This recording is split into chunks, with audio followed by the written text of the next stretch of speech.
Hafa Day and good morning to you and to the people of Guam. Today is Thursday, September 7, 2023. This oversight hearing will be conducted by myself, Senator William A. Parkinson, Chairman of the Committee on Fire, Agriculture, Power, and the Energy Utilities, Public Transit, Unemployment Insurance, and Universal Health Insurance. This hearing is called to order and the time is now 8:21. For the record and to comply with the open government law, notice of this hearing was disseminated by email to all senators and local media outlets on Wednesday, August 30th, 2023. And the second notice was also shared to all senators and local media on Tuesday, September 5th, 2023. Notice of this hearing was also posted and available on the Guam Legislature's website and the Government of Guam Public Notice Portal. Topic for discussion today, the oversight hearing is called upon the Department of Agriculture to address the items on our agenda relative to the update on crop loss compensation program. The rules of conduct of this oversight hearing shall be as follows. When you speak, please make sure that the microphone is on and state your name and title for record-keeping purposes. Panel members are asked to remain in the room for questions or additional testimony as may be desired by members of the committee. Questions and testimony shall be confined to the substantive nature of the agenda. Personal infringement as to the character or motive of any senator or individual testifying is not permitted. Individuals who fail to abide by these rules will be restricted from participating and will be escorted and removed from the room. We will now hear discussion from those who joined us today. I will allow you to introduce yourselves and your position or title, and you can start with your testimony. I know we have an individual who joined us on Zoom, so I will be letting him go first. Benny P. Nicolas, you are recognized, sir.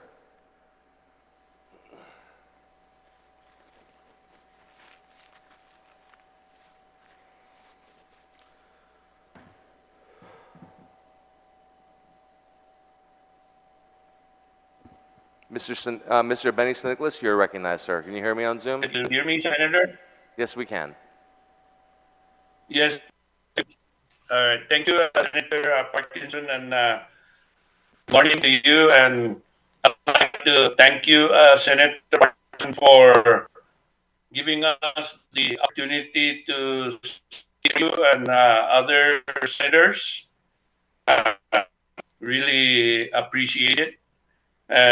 And if I'm not mistaken, I believe one of the main reasons for this oversight is to find out why the farmers of Guam or of Guam have not received any compensation or assistance that came about because of the typhoon.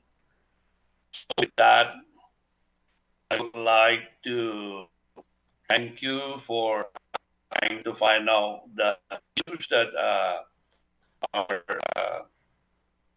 causing the delay of payments, because I believe it's over 3 months, and I believe that you and the other senators acted in a timely manner to make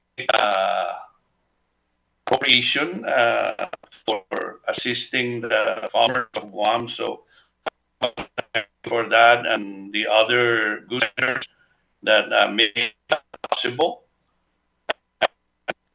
With that, I'm not sure how the money is going to be distributed to the farmers, producers of Guam.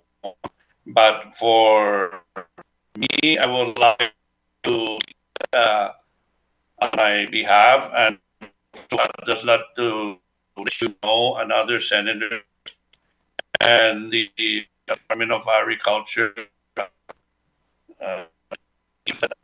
we have. I would like the senators to know that I and my family, I have brothers and sisters that are farmers, and so among my brothers and sisters, we have stock production, we have fruits and vegetables, we also have pasture, and I also know a lot of the producers of Guam, There also are having fruits and vegetables. Some are combinations like us. The other, I'm not sure what, but my situation, destruction of the production farming venture that I just negatively impacted by typhoon, and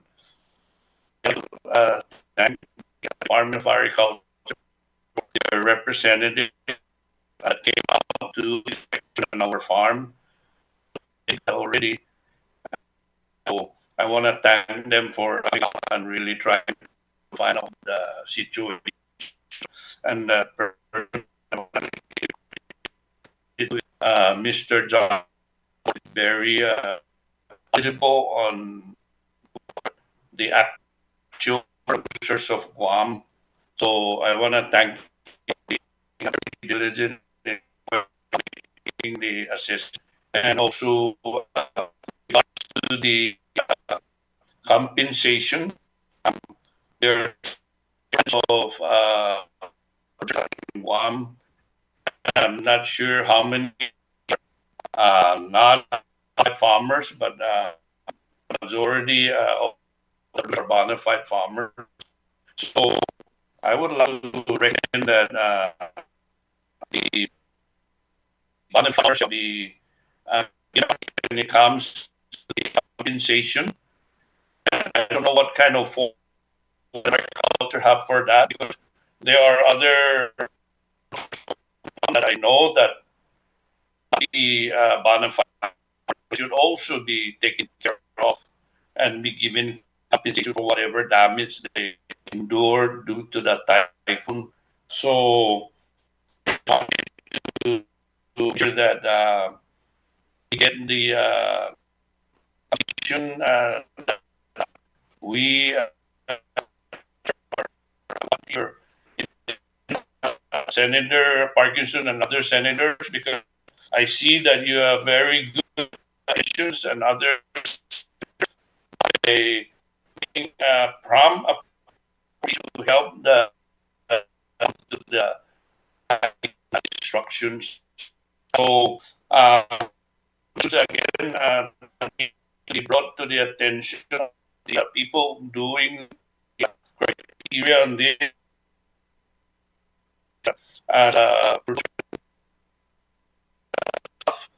Our issues that do require the main thing is of course the products.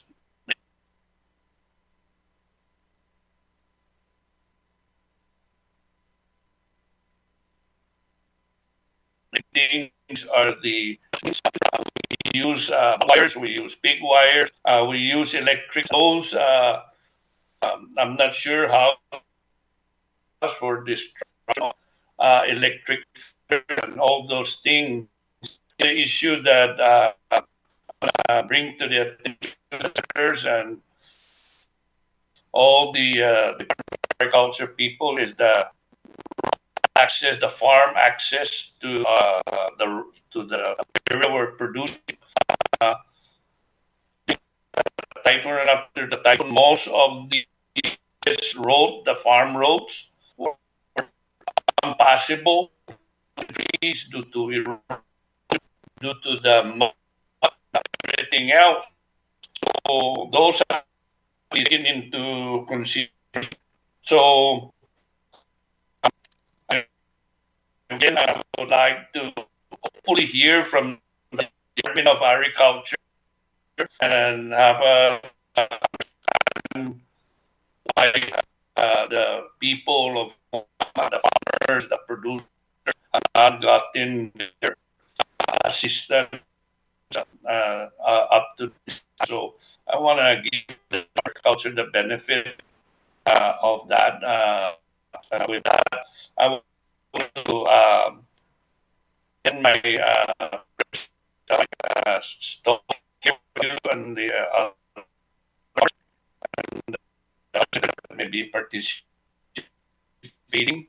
But thank you, Senator Parkinson, and all those that made the available for the disaster. So with that, I also want to say in Guam, I really like, especially all the are in the position to help the farmers eat, producing. Thank you, Senator.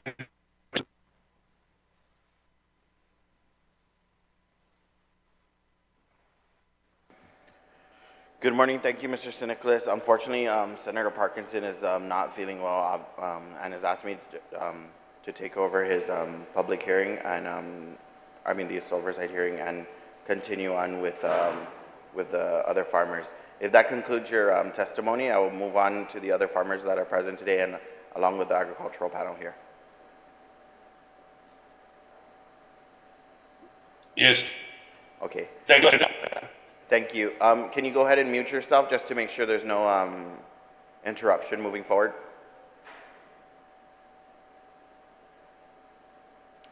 Thank you. Okay. So I guess I will go ahead and we'll go from which. Senator, if I suggest yeah, we'll go with you, Roy, because you're the agricultural deputy director. I was going to say I would like to give the farmers an opportunity to go ahead and express their concerns. Okay, whoever was the here voices. first. Just state your name for the record, and then we'll carry on with your testimony from there. Turn on the mic. Thank you. My name is Victor Barcinas Dwayne from Inalahan, Guam. Yes, I am one of the southern farmer down on the south. But I am here today to testify. But first of all, I would like to thank you, Senator Parkinson. We sure excuse him for today, but hopefully you hear the Deputy Director what's going to say, and hopefully you guys will follow him. I am here to testify because I am sick and tired already. Already been 4 months, been waiting. FEMA is already done. SBA is already gone. Red Cross is already gone. But I cannot sleep at night thinking where is our local Department of Agriculture, that all I'm hearing when I call in is they said they're just inspecting the farm, and soon I'll be hearing a response. But I hear those so many times. That's why they cannot fool me. I remember Senator Ben Pangilinan, the defunto. I miss that guy. Because if Senator Ben Pangilinan is here, guarantee already is going to take action and help the farmers. But right now, it is getting very slow. There's no response back to anybody.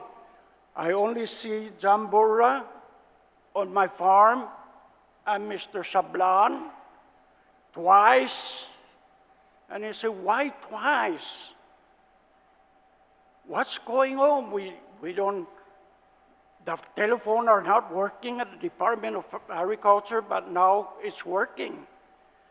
And yes, I am thankful that they're answering the phone, because some department will not answer telephone. I called Senator Parkinson about this and say, you have to stand up and help the farmers and take some action. But the deputy director here was just explaining things to me that if you follow everything for what he's about to say to you, it's going to start paying the farmers out. And hopefully, don't tell me soon. Don't tell me next week. Because those are all the time excuses after excuses. Well, they shall take care of the farmer from the beginning. They're the first one to open the door to ask from March receipt all the way to May. And when we turned that in, they said they're still inspecting the farm. I said, why don't you just divide that, the one you already inspected, and take care and pay it out? Don't let them wait. How could we produce crops in our field just delaying all those things? We want to farm.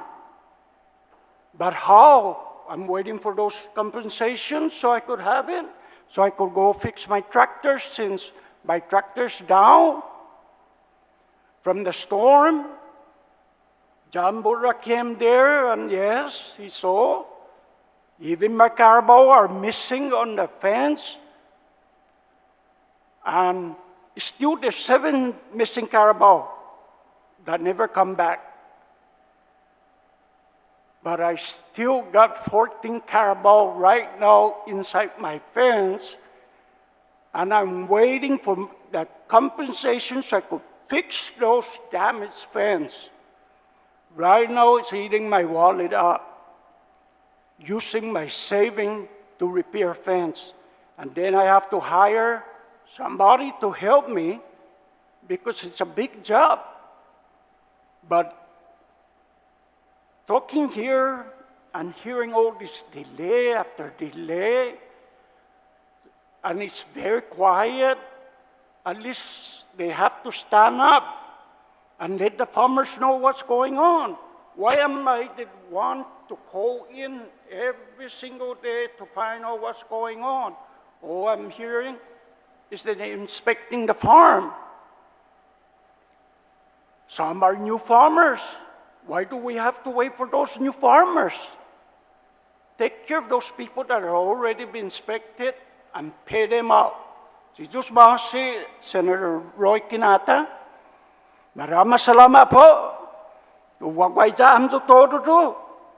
And hopefully the governor's listening and the LT, and tell his director to really push this baby up and take care of the farmer. Thank you very much. Adios.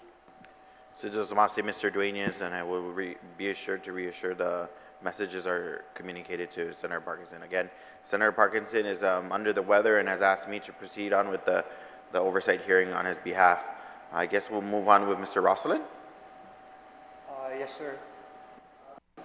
Please turn on your mic, sir, and state your name for the record again. My name is Benika Matsu Rosselin of PD. I farm there. And good morning, Senator Roy Kinata and also Mr. William Parkinson. I don't have much to say. Victor Drainers mentioned it all. It's just that I have 600 trees, different trees, and 80% are down. So I'm just here waiting, like he mentioned. It's already been 4 months, and I cannot move because of the heavy debris. I have to hire somebody to clean and cut my trees down so I can start another new season for my farm. Thank you so much. Thank you, Mr. Rosselin. And if you can turn off your mic now.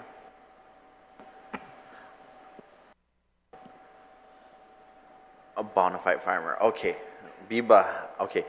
I'm so sorry, sir. I'm not too sure what your name is, but you can carry on. Yes. Yes, my name is John C. Borja. I'm the ADS Chief, Agriculture Development Service Chief at the Department of Agriculture. Thank you, Senator, for having me here this morning. And I pretty much has been in the program, working with the program since 1991 with the department with earlier programs. And it was in 1992 that this crop compensation program was initiated in regards to helping out farmers recover. It's basically a seed money back to the farmers. It's not 100% coverage, and it's not totally what they may be asking for in terms of amounts. But we try to help them to meet halfway and get them started again. So that's our purpose for this crop compensation program. Mr. Deputy Director. Good morning, Senator. Before I begin, I'd like for my staff to introduce themselves from farthest to the left, and then I'll continue after that. Before we start, did you want to have the individual, I'm not too sure if he's a part of Agriculture Division behind you? There's do you want him to be paneled or no? I believe he's here for the follow-up hearing afterwards for citations. Okay, noted. Thank you. Half a day. I'm Ursula Herrera, PC4 at Department of Agriculture, Ag Development Services. I'm Michelle Santos, PC2 with ADS. Half a day, Senator. Thank you again for your time. I'm Jathan Munya Barnes. I'm the Agriculturalist 3 with Department of Agriculture. Okay, good morning, Senator, and everybody joining us today. My name is Roy Gamboa, Deputy Director for Department of Agriculture. Unfortunately, our director is also under the weather. I believe there's a pretty vicious flu that's going around the island at this moment. I'd like first to say thank you to the farmers that have been able to provide their testimony here today. We also feel the frustration in their voices. We have fielded their phone calls. A few months ago, our two buildings, the administration building as well as the Agricultural Development Services building, were both closed because of extreme mold in our offices. So it took a little while for PDS to basically transfer the phone lines into our the building that we're currently occupying. So if you can imagine, there's 3 different sections basically sitting on top of each other in another building. It's not an excuse. However, we apologize because of that delay. We did our best efforts to give press releases, and we of course know and understand that to get it published on the paper, it can take a while. Social media is not the most accessible form for many individuals, so there's that one delay.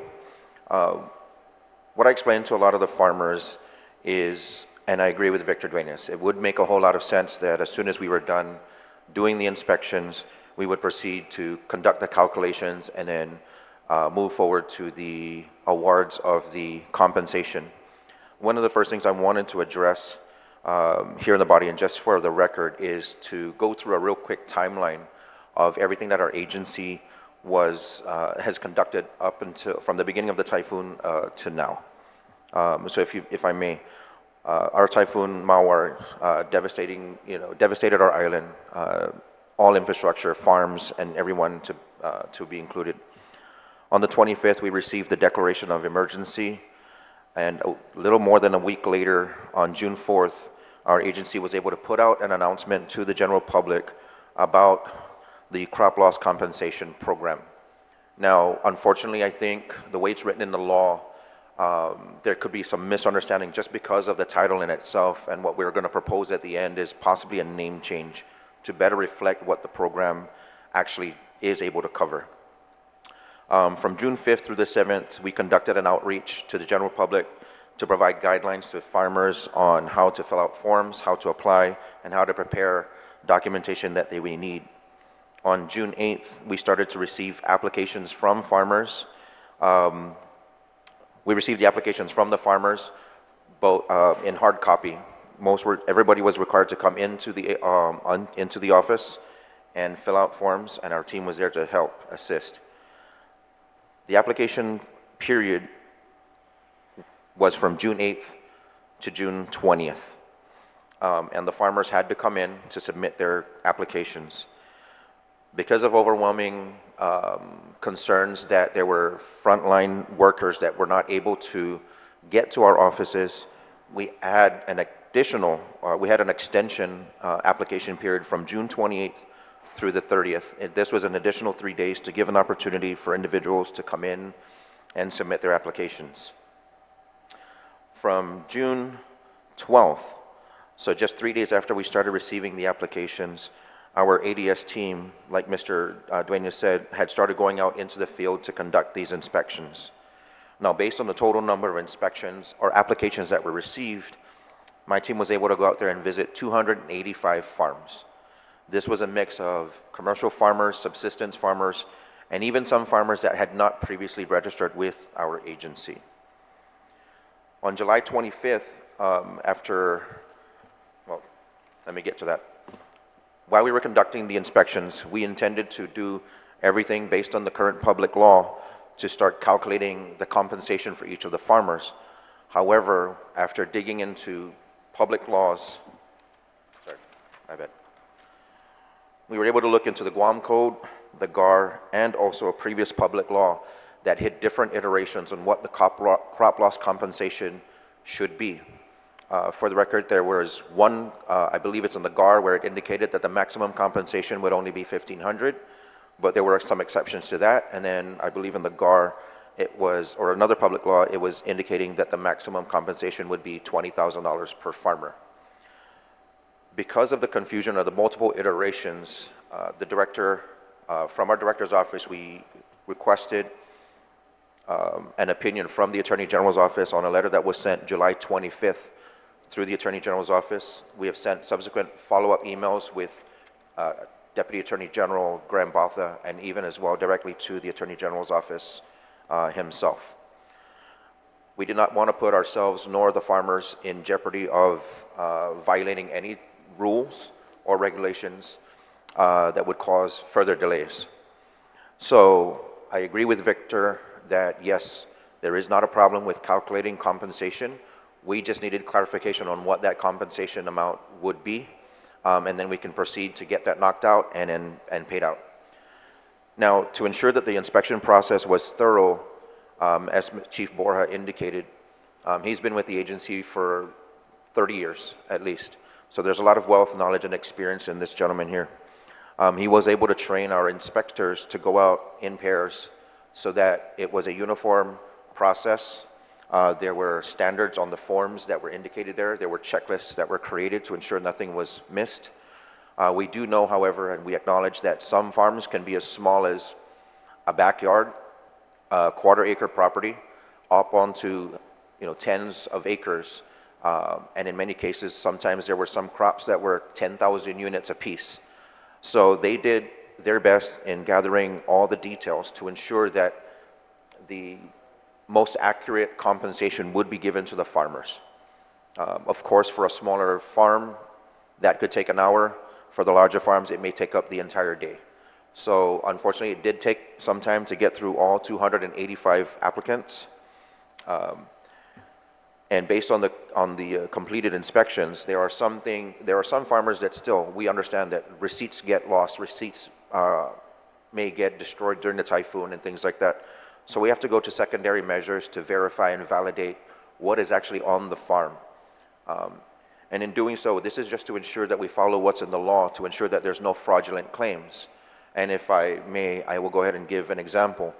If a farmer is claiming $20,000 worth of crop loss, but his farm may only exist in a quarter-acre footprint, we need to look for other evidence, photos, receipts, purchases online for livestock, feed, for all different types of again, seedlings, in that fashion. We take a look at the entire picture, and we've got to verify, obviously, and we've got to verify, validate. We compare that with the capacity of the farm. If receipts are not available, again, photos, measurements of the farm in itself. Any evidence is always taken into account to ensure that a proper inspection is done. We give every opportunity, and we will give further opportunity for every farmer to come in and say, hey, look, this is a social media post that I found. I'd like to submit this as evidence. I know I don't have receipts because they got wet, and so on and so forth. So there is nothing for us to gain in delaying this process. All it does is creates more stress for the public and our farmers. So while we wait for the Attorney General's office ruling, may I recommend that possibly this body move forward with an amendment to the current public law that indicates that it supersedes the previous GAR and the previous public laws, so that it can move forward with the current law based on 2023 Public Law 37-19, possibly add an amendment to that to indicate the current funding. And the only other suggestion is to replace the title with crop loss compensation to crop expenditure loss. There are federal programs that help the farmers, such as USDA, help them with the losses that they may have taken because of the damages, the yield loss. So if there's vegetables, fruits, fruit-bearing trees and all that stuff that was lost during the typhoon, the USDA has ways to compensate for the yield that was lost. With the expenditure, this was everything that was put in to the farm, and John can help me explain a little bit more here. This was everything that was put into the farm in preparation for a yield that could have yielded itself in a month or 2 or 3. So, I appreciate the time for allowing us to explain the time frame that we have done here at our agency with as little staff as we may have, and hopefully the guidance that we have provided today can help put closure to the confusion with the previous GAR, public law, and GCA iterations that are on the books, and replace it with something new today so that we can move forward with the calculations and begin the compensation. Furthermore, there is in the current law, it only identifies commercial farmers, does not identify subsistence farmers as being qualified for this program. So at some point, possibly provide clarification between, or maybe even provide a percentage difference between subsistence farmers and commercial farmers. I appreciate the time. Thank you, sir. Thank you, Deputy Director Gamboa. Did anyone else in your panel want to testify or speak anything on this? No? We're okay? Okay. Mr. Kanatsa, would you like to state anything for the record? Please state your name and just turn on the mic, and you can continue with your testimony. Good morning, Senator Kanatsa. Good morning, staff of the Department of Agriculture, Deputy Director. My name is Jay Kanata. I'm the owner of Familia K Farm. I guess I'm one of the largest producer of local eggs, free range. I wish that other farmers would come here today to testify whether or not this fast reaction to help the farmers was workable, or what can be done to speed the process. First of all, the Department of Agriculture is very underfunded. That's the number one. Okay. Number two is to justify whether or not these farmers are actually commercial or non-commercial farmers, and which should be a priority. I understand that Guam has taken a devastating hit from this typhoon, and being a farmer for a long period of time in the early 80s, and with Senator Ben McNeil, if he was still around, the farmers would be the number one priority because they're sustainable for Guam. They need the help. The help came in, but where is it at? It's still 107 days since we have yet heard from anything. Of course, every farmer's been calling in. Why can't we call in? Because the lines are down. The Department of Agriculture does not have government issue phones, which is already banned for some reason, but these guys should have one in case of an emergency like this, because us farmers, we call every day, but either the phone is keep ringing or no one answers, but now that the system's up, it's kind of a day late. And I applaud them, and I applaud the Senator Parkinson for trying to get us the money as soon as possible. But the bottom line is, why is it taking so long to give it out? Because there's a lot of speed bumps. I don't know why we have to go back to the AG's office to get approval when it's already been approved. Okay? If the director and the deputy director have the power to issue these funds, let them do it. That's their job. You shouldn't go around backdoor to everybody and put it on a stack of other papers, because there's other things that the AG's got to do, protect the island. Now, they got guidelines, they're following the guidelines, but when, I'm going to be honest, when they came to my farm, it was July 25th. Oh, let me correction, July 20th. And that's pretty long. And for them to come out and come to the farm, I understand because some of the paperworks are either misplaced, misput in different piles, or miscommunication with the licensing. And that was part of my case. But I don't blame my Department of Ag because I really didn't see what category they put me in, but I was been a commercial farmer since 2020. There's a mistake happens, it's understandable, things are forgiven, but the bottom line is you can't come to the farm after the fact, we are cleaning up and to justify what we have, okay? Department of Ag, you know, Mr. Borja, he's been there for a while, but I've been in Department of Ag for a while, and I see the devastation that he goes through because his hands are tied. Not enough staff, not enough funds, not enough vehicles for the guy to go out there to do inspection. So this legislature got to help Department of Ag, but there's other departments that you guys also have to fund. But if Guam want to be sustainable and live on its own, this is the main key you got to fund. Going back to this devastation we received, it's hard for us farmers to clarify, hey, we got this amount on documents, but we can't see it because we're not there to believe it. And that falls back to Department of Ag because inspection got to be there. When we get a renewal of our license, there should be an inspection. But then again, we have Peter Talai using his own personal vehicles to come do an inspection. That's a no. That shouldn't be happening. You know, and I see Mr. Barnes using Fish and Wildlife vehicle. But what happened to ADS's vehicle? They don't have any. So the fallback comes to properly funding these guys properly, to reach out to farmers faster, do the check status, checks and balances, write out the check. But that's not happening. So we're hurting, the farmers are hurting, and one other thing I want to recommend is that the poultry farm, the livestock, there should be an emergency fund for livestock. Because once the storm hits, our feed, our storage are damaged and they're wet. When Dr. Turner tried to ask the director, do we have funds to help feed these animals? There's none.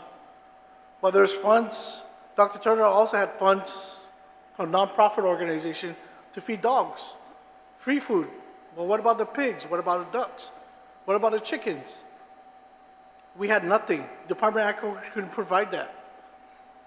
So I want you, Senator Kinata and Senator Parkinson, hopefully you get well, to look into a budget for that emergency on a rainy day. Because we suffered, our feed got wet. We could get a container, if we could get an emergency feed to Guam to feed our people, you could get emergency feed for animals if you give the Department of Ag the money for that.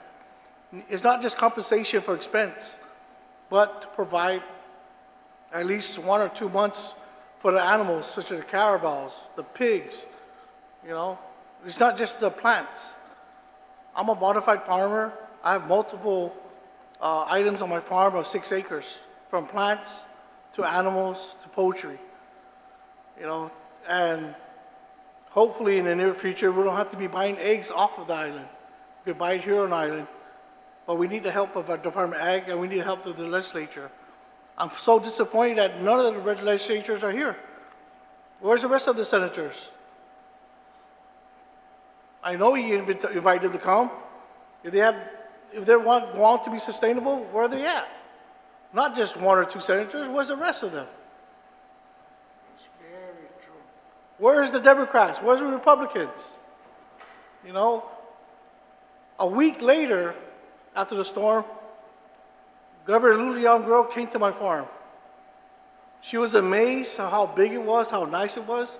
But even though it's devastated, I see the emotion of her face. She's trying to hold back tears. Even in the rain, she came in the rain. You know, and here am I staying at my farm because the looters are out there. You know, we don't have electric fence, no power, no water. So we stayed overnight, risking our own life to protect our flock, to protect our investments. I spent over $6,000 of my savings to hire people to clean my farm. But we're not going to get compensated what we spend out of our pockets. Because FEMA doesn't cover farmers. SBA will not give you the amount of small loans they'll give you because they check your credit. Some of these farmers don't got good credit. Some of them got bad credit. You know? Now, it's hard because look at ADS. ADS is only 4 to 5 people. ADS should be more than 4 to 5 people. Us farmers, we go to the nursery. Excuse my language, there's nothing there. There's nothing there to help the farmers because why? They struggle with the forestry for potting soil. And I was there and I witnessed it. The department actually worked together to help ADS to provide for Guam. There's no shrimp farm, there's no tilapia farm, you know. Hopefully we pick up, but we can't because the Department of Ag's pockets have been taken away to fulfill Department of Education, et cetera, you know. And hopefully you senators or are watching on TV or whatever in your damn office, come out here, sit down here and listen to us. That's right. This is not right. Only 2 senators. You know? And here we are struggling to make Guam sustainable, to make Guam good again. Guam good again, where's it at? Where are you guys at? That's all I have. Thank you.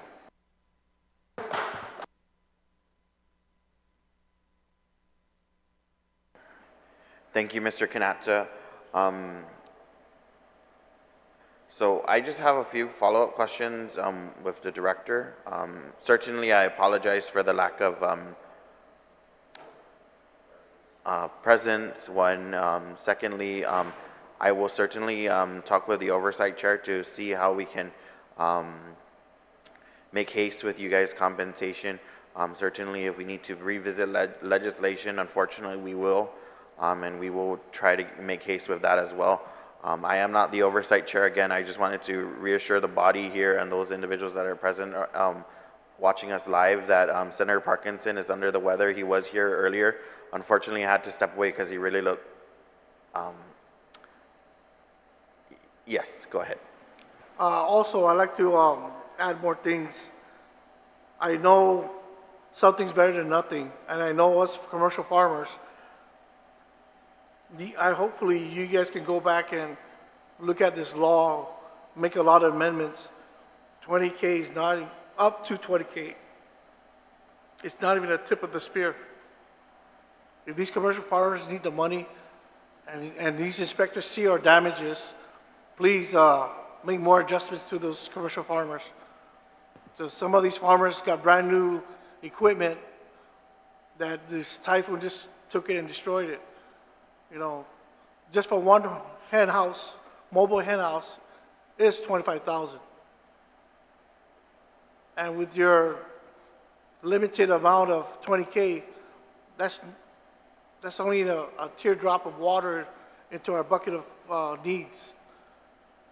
And the priority should be right, like what the Deputy Director said.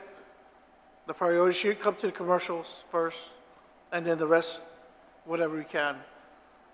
And hopefully you guys can make that decision properly.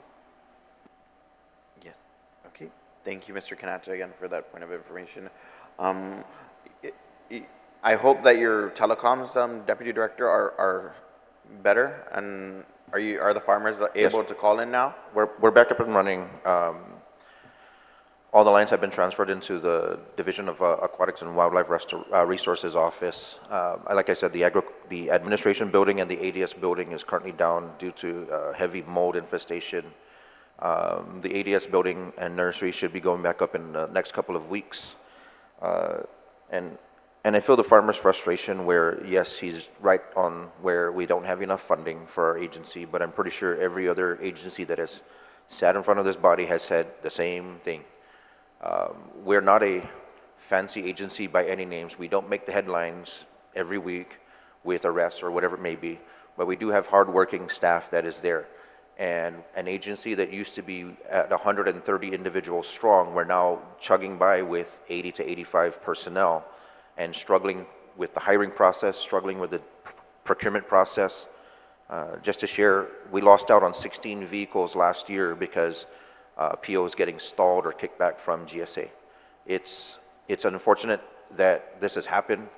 We've attempted every avenue to help get these, get my teams their individuals that they need. And the 16 was throughout my entire agency. So you can imagine John and his team having to borrow from different sections that are federally funded vehicles. Yes, we're bending some of the rules, but just to share how much our agency does bring into this island, our budget is a small $3.7 million a year, but we bring in close to $11-12 million in federal funds. And right now we're managing grants that is probably one grant per employee at the agency. So there are multiple grants at our office doing the best that we can with the funding that we're getting. Now, this is not going to be the only typhoon. I'm not going to say, and I dare I say it's going to have, we're going to have another one this year, but the sooner we can get this expedited, the sooner we can start to improve the processes so that if Typhoon Mara is just our exercise, should another one come by, we definitely don't want to see another 3 or 4 months go by before we start giving compensation.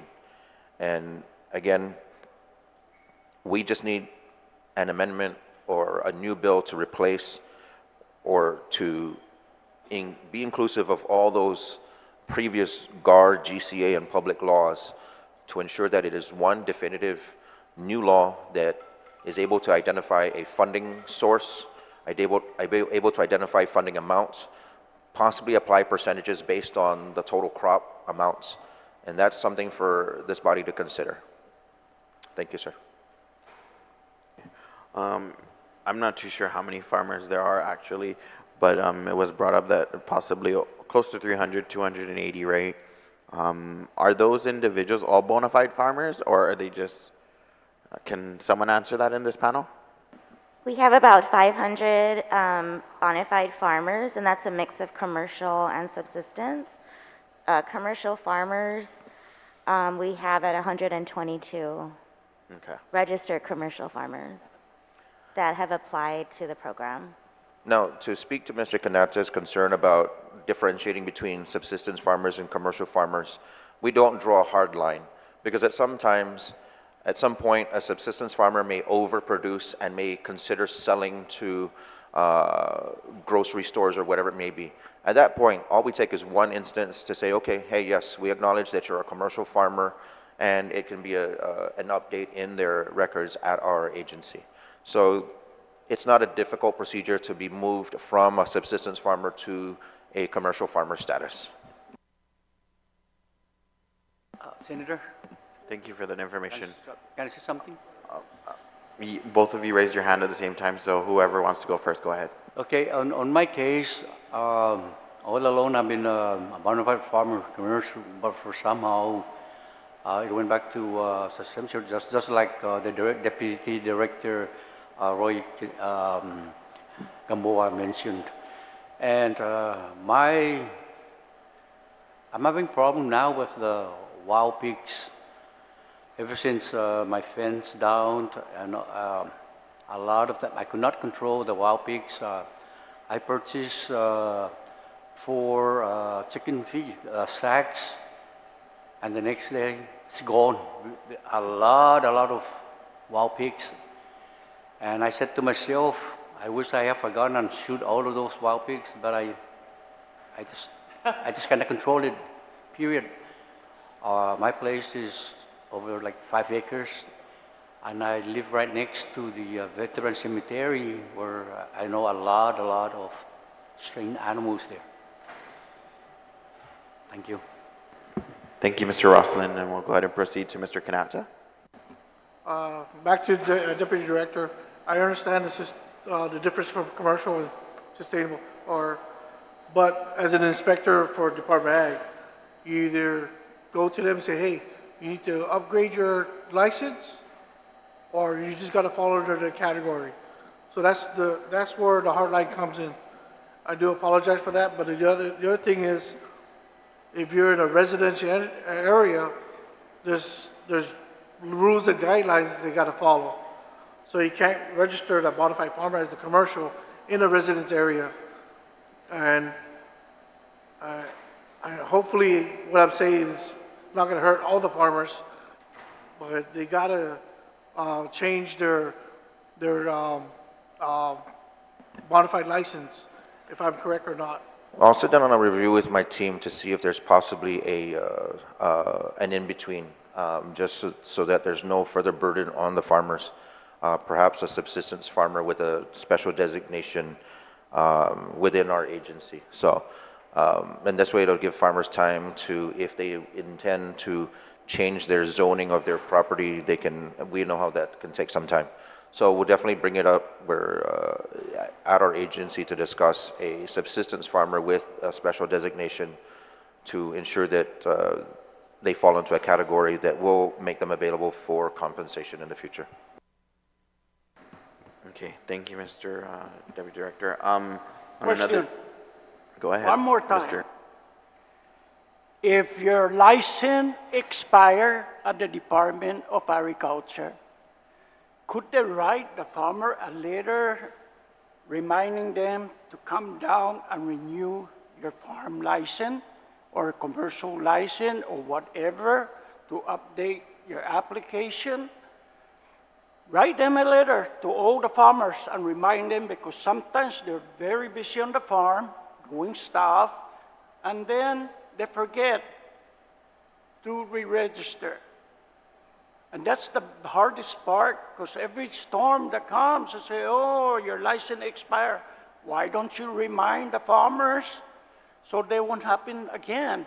And again, before we dismiss here, I want the deputy director and the director to call the farmers and tell them, is it a delay or we're just moving forward? Because just don't dismiss here and I'll see you next year. There's no contract back. So just mercy. Adios. Thank you, Mr. Dueñas. You are recognized as her. Hafaday, Senor, Hungan, Senor, and Aagang Hamzu. We are calling, we make cold calls to remind everybody, and we also send emails out. We make sure to remind, and we have that as a priority to remind everybody to come and recertify. When you come and recertify, you have a 6-month report that's also required. That's also to update your information.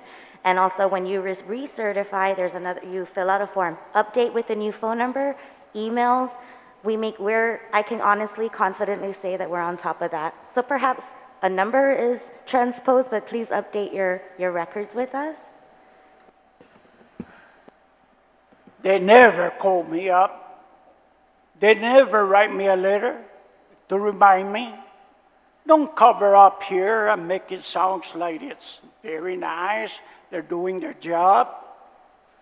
Don't do that to Mr. Dueñas. Call Mr. Dueñas and talk to him. Because when I call in, they say, who's this? This is the Palakpak Patsud. Mr. Dueñas. I was pretty soon, Mr. Dueñas. But they never call me to renew a license or to update whatever is down there that expire. I am sorry, ma'am, to answer back your question, but have you ever talked to me? There's a camera up there. No, you spoke with Ms. Dell, who is our admin. Have you ever talked to me? I've signed you in, sir. Oh, that's after, during the typhoon, right? After at the office, yes. See, you see my point? I can also add, Only when there's a storm. not to be disrespectful, but I don't get a call from Reverend Tax to renew my driver's license. And I don't think it's common practice. It may be that way, unfortunately, like you said, to funding, to sit there to send letters to everybody could be a little cumbersome. So we make every effort to reach everybody. Duly noted. Mr. Kanata, you're recognized. I'm sorry, I have to go against what Miss said in the end of the corner. No, you never called us. The only time you called us is dealing with the grants, turning your, whether or not you're missing something from your grants.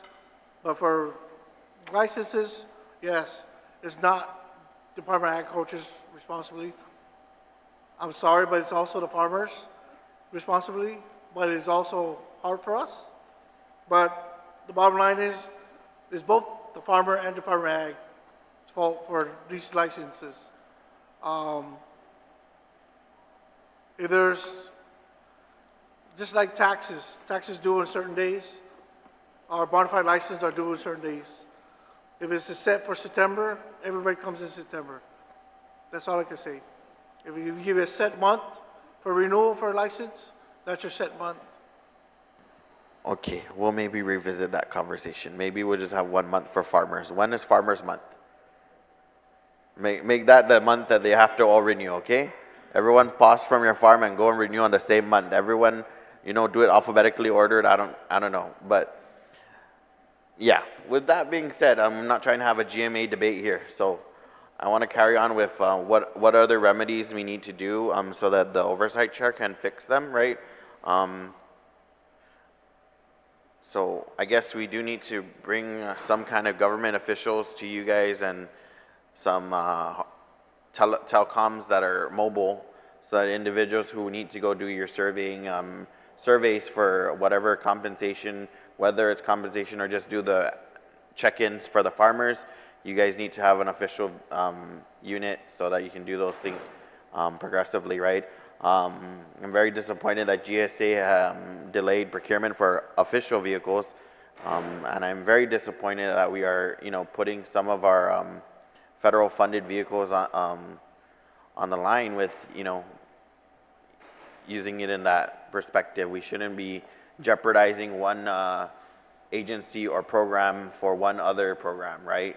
So I appreciate you guys using your personal vehicles. So I know the hardships of not having an official vehicle. Senators don't have official vehicles. The legislature only has one official vehicle, that's a Ford, and it's a True Beauty in the back. It's an old blue. So, Mr. Kanata, you're recognized again. Before you start, I want to recognize my colleague, Senator Joanne Brown, to my left. Good morning.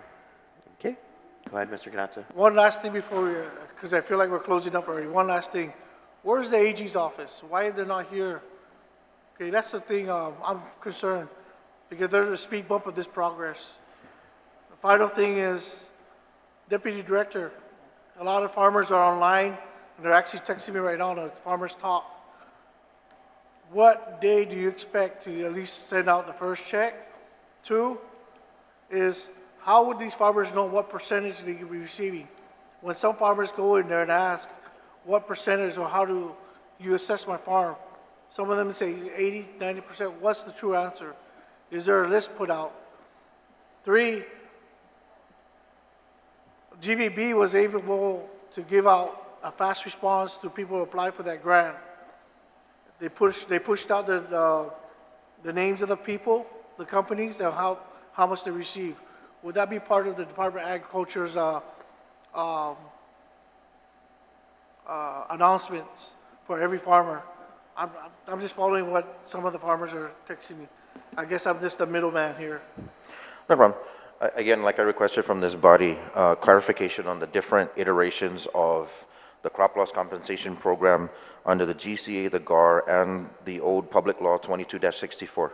Once that's clarified, or perhaps this body can consolidate into one current bill that replaces, supersedes the previous iterations, we can move forward. In the discussion of the compensation, that is all going to be based on the guidelines that have been given to us. Now, part of the guidelines also it requires us to ensure that there is no fraudulent claims that is going to be paid out. We have to take our due diligence to ensure that, for instance, every farmer is different, and you mentioned this, different products, different acreage, different loss amounts, and the ways to determine that. John will talk about this in a second. if we can get this body to move faster, we can start doing the calculations based on what is recommended, and what is currently being put out is the 20,000 per farmer, when we can go based on that there. And again, the crop loss compensation is somewhat of a misnomer, because when you're talking about your loss of your crops, that's covered by the USDA. That's where you lose, if there was corn or livestock or whatever that was on your farm at that time, the USDA has insurance programs, coverage programs for that. This crop loss compensation, I'm recommending be changed to crop expenditure loss. So everything that you were expending, that you had spent in leading up to, prior to its harvest, is what the compensation is going to be. John, who's been with us and understands the guidelines, can explain a little bit more on that one, and then I'll get to your third question. Okay, Senator, basically what it is that this expenditure thing is regarding your farmers' expenses for their crops loss towards the crop loss, not the yield. The yield is basically something that is after the production costs. So we look at having to have the farmer obtain or receive their costs and try to safeguard the receipts so we can base it on the expenditures. Realistically, we've even pushed it back a couple months earlier, and even consider fertilizers that are stored rather than purchased within that month, because it's not being used at that time, but at a later time before the typhoon hit. So a lot of this stuff is basically based on expenditures. So how do we come and derive to a expenditure return? We look at, first, does the farmer have the receipts? If they don't have the receipts, then we look at a table, and it's across the board. The table is based on production costs, and that is coming from the University of Guam. And then we look at what would your likely production cost would be for that acreage that we had measured out, or your losses of your livestock or whatnot. So as we compensate people back on the expenditures, we start from initially we start from the crops, to fruit trees, to livestock, to structures, and then to any other aesthetics that is there on the farm, like fences, roadways, and even drainage. So priority is to give back, return back. And I know livestock is getting to be a major commercial venture here in Guam because of, for example, eggs. Mr. Kanata himself has been very productive in that part, and I see that as a growing trend here. But we also want to make sure that we also are able to justify the losses due to the expenses, and that's why we want to make sure that we have some validation. So my team goes out to validate 4 things. One is, are they actually where they're at farming? Number 2 is their capacity of what they're doing is actually their capacity that they can have on the property.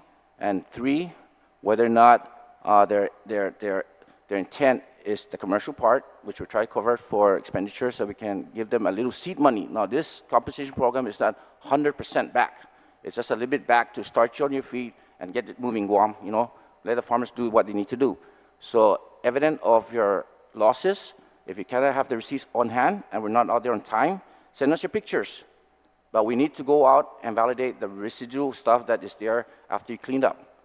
So that's why we're there, and weather-wise, we may be challenged because we're unable to go out there. But I make it a point to even drop by to farmers that were not even scheduled. And I know Mr. Dwayne, I visited him twice because I want to make sure that he's doing okay, for one thing.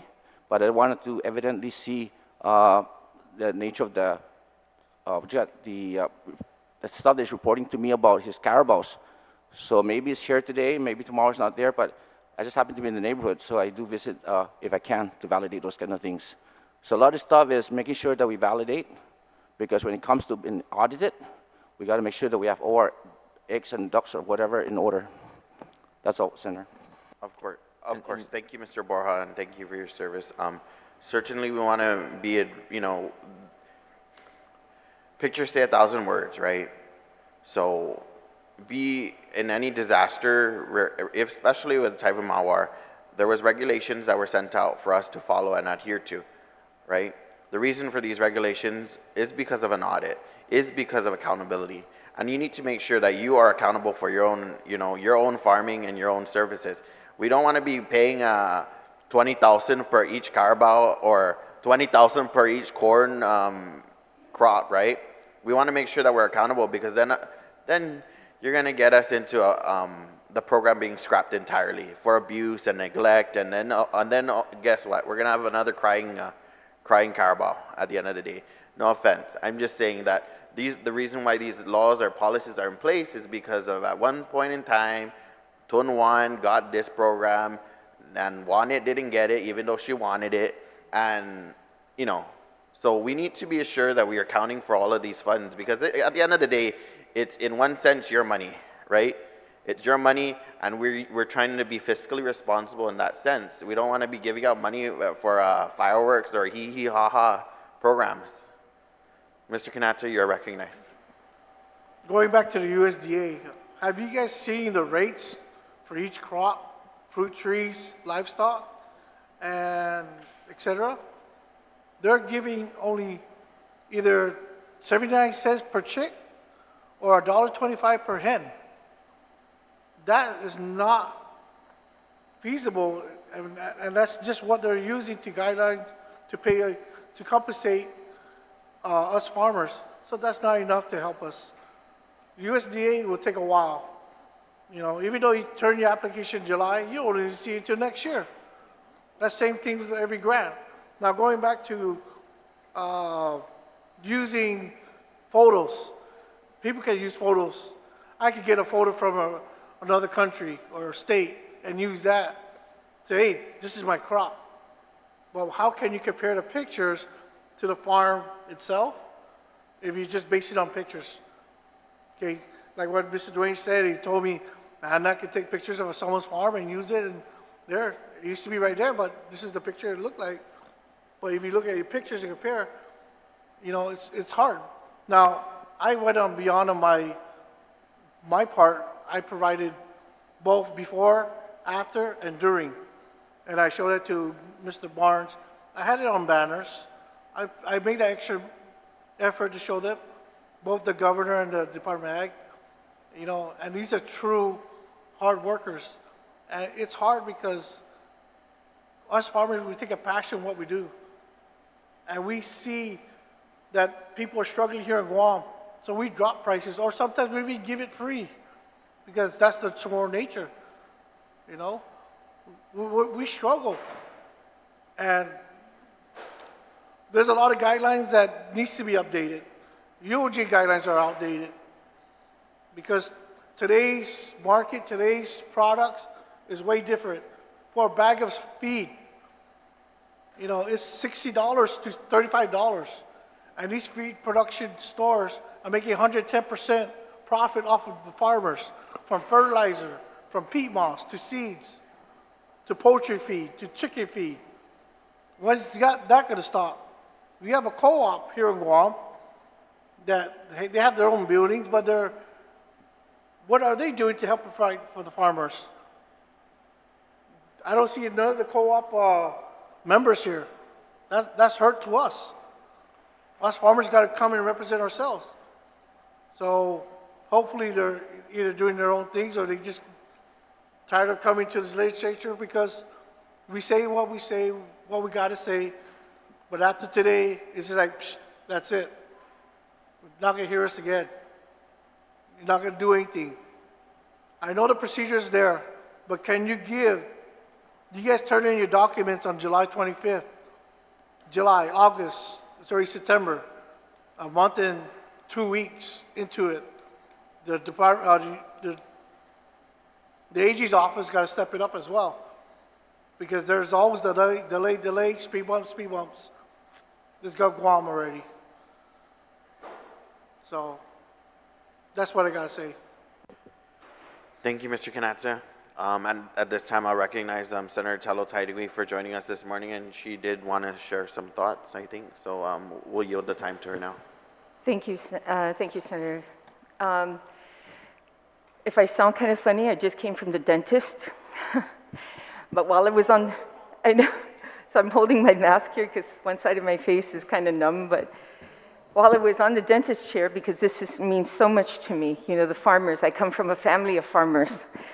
And I had the dentist and the assistant. I said, do you mind if I turn this on? Because I need to listen to the oversight chair of what's going on with our farmers here. So they said, oh, absolutely. You know, we'd like to hear what's going on ourselves. And it's ironic because when your mouth is, you know, the dentist is in your mouth fixing you, you can't really talk, but they're talking to you, right? So they're listening to the deputy director, Hafade, deputy director, and they're telling me, why is this such a problem? This is not our first rodeo for a typhoon. Why these farmers are not being compensated? I know during the Calvo administration, when there was a banana typhoon, these farmers were paid off right away, right away.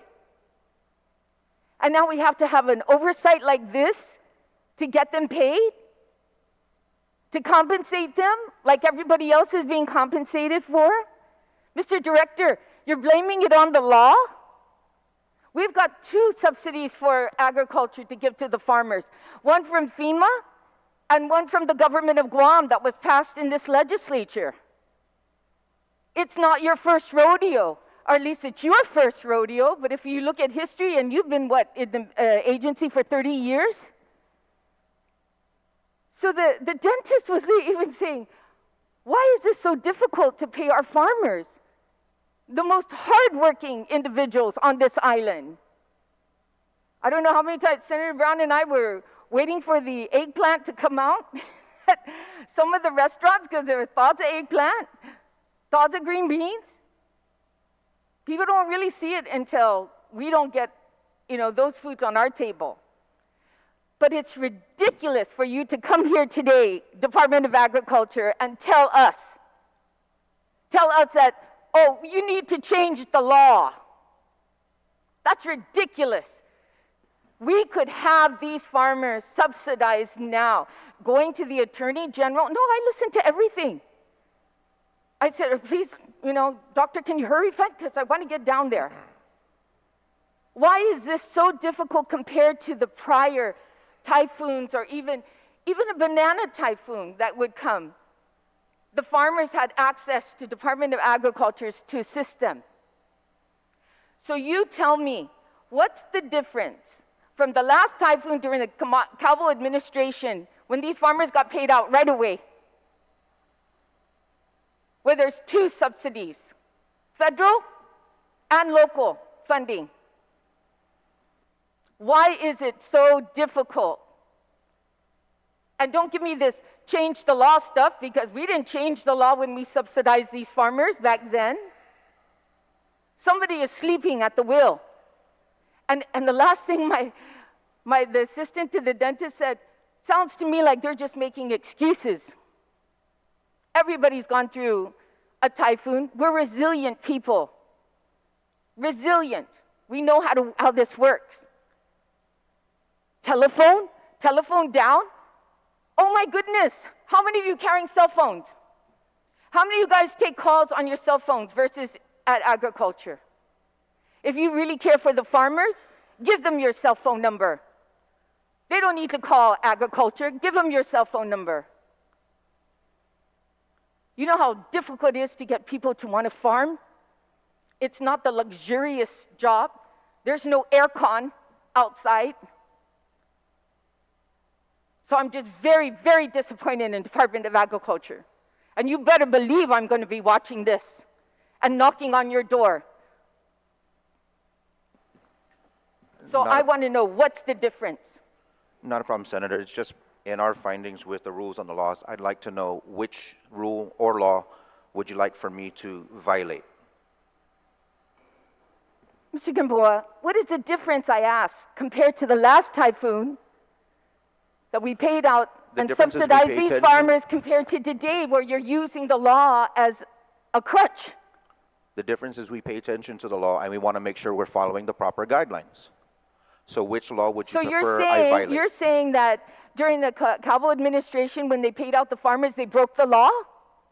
The laws have been in the books since 1989. Can you get an Attorney General's opinion on that, since you're asking him to tell you how to do your job? How much money do you get paid, Mr. Gamboa, as a deputy director? Not do our job, but to clarify between the 3 different iterations of the rules and guidelines based on the crop loss compensation program. So again, I ask, which law or rule would you like for me to violate? You mean, which one do I want you to do your job and look into? Not make an excuse that you can't do your job or find somebody. I don't get it, Mr. Gamboa. None of us do. I do get it, because if I What violate any happened? rule You're or still law, not answering, Mr. Gamboa, you're not answering my question. What is the difference from the last typhoon we had during the Calvo administration when they got compensated compared to today? What is different? perhaps we can read the law. You're not answering my question. So that difference is being I do said, not- it's obvious, Mr. Gamboa, I that do not you're not intend to doing break your the law. job. I do not intend to be indicted by the So Attorney that General being for said, if you violating any refuse rules to or answer laws. my question, that being said, Mr. Gamboa, you're not doing your job. You need to find another profession if you can't help these farmers by making an excuse. How many months has it been? How many months, Mr. Gamboa? Can you answer that since the typhoon? How many months has it been since 4 typhoon? months. How much? 4 months. 4 months. 4 months. And these farmers still have not been compensated. Shame on you. Thank you, Mr. Chair. Thank you, Senator Tydegui. Director, thank you for maintaining. Not a problem, I appreciate it. With that being said, I think this will conclude our oversight hearing. Again, my apologies on behalf of Senator Parkinson. He was not feeling well today, so he was here this morning. Unfortunately, I had to step out because he was really under the weather. With that being said, I adjourn this oversight hearing at 9:31 a.m. And thank you. Have a great day.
Hafa and good morning to you, the people of Guam. Today is Thursday, September 7, 2023. This is a public hearing.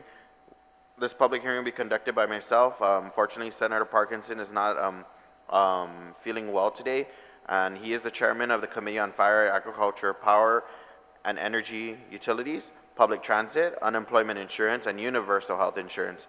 This hearing is called to order at 9:39 a.m.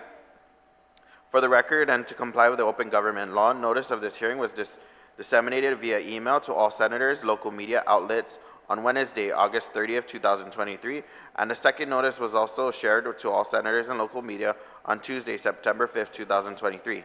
Notice of this hearing was also posted and available on the Guam Legislature's website and the government public notice portal. This morning, the committee will hear testimony on Bill number 54-37, Core, introduced by Senator Parkinson, Joanne Brown, and Senator Dwayne Nicolas. An act to amend Article 1 of Chapter 63, Title 5, Guam Code Annotated, relative to game and fish regulations, protecting our marine preserves, and standardizing penalties for violations of game and fish statutes and adjudication process thereof.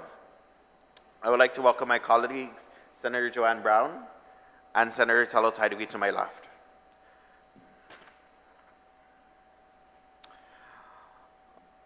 We will now proceed with the discussions on Bill 54-37 Core, which I will do with my opening remarks.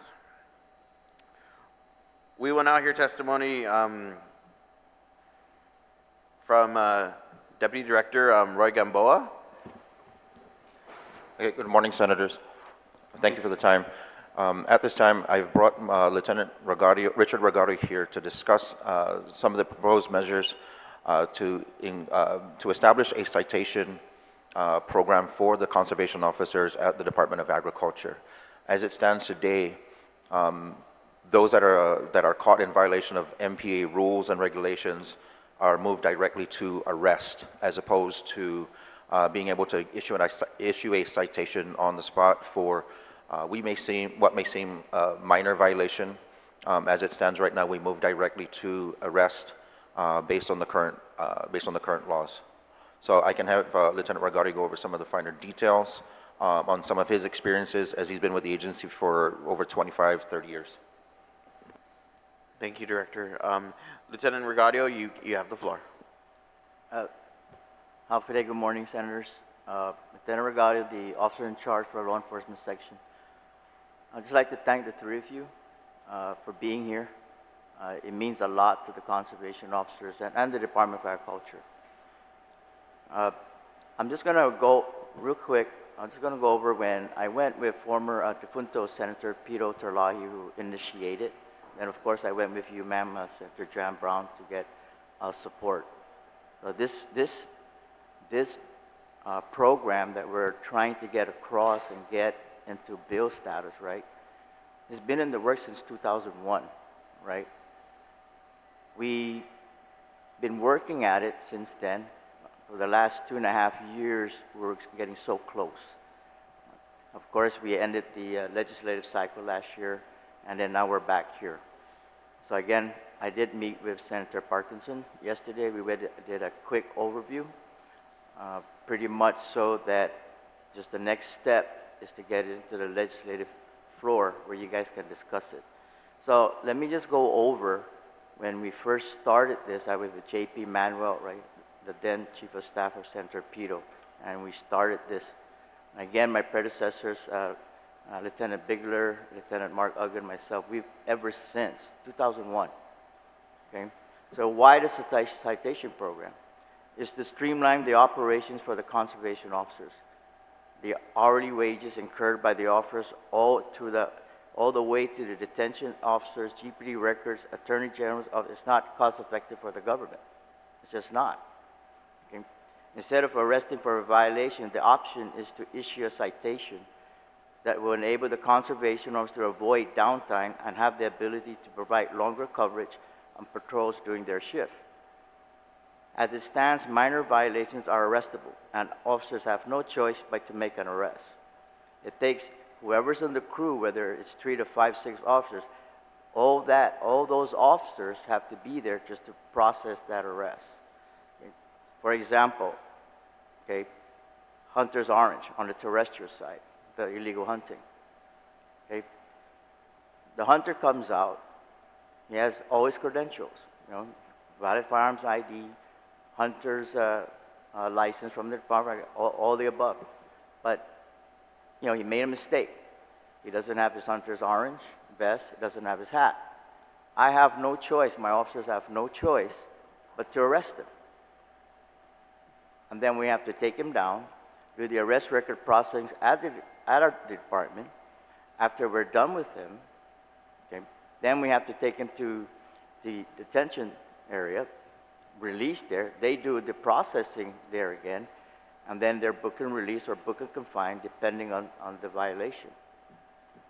The numero, again, there's nothing against the Attorney General's office, all right, other than it's fact. Numerous arrests are not entertained by the Attorney General's office and then are allowed to lapse, dismiss, and then that's it, okay? We did have prior, my first 10, 15 years, right, on the civil side, we did have support, okay, which, you know, got us into the conservation fund. Again, how will it benefit the conservation officers? Less downtime, okay, more area coverage, more patrol time.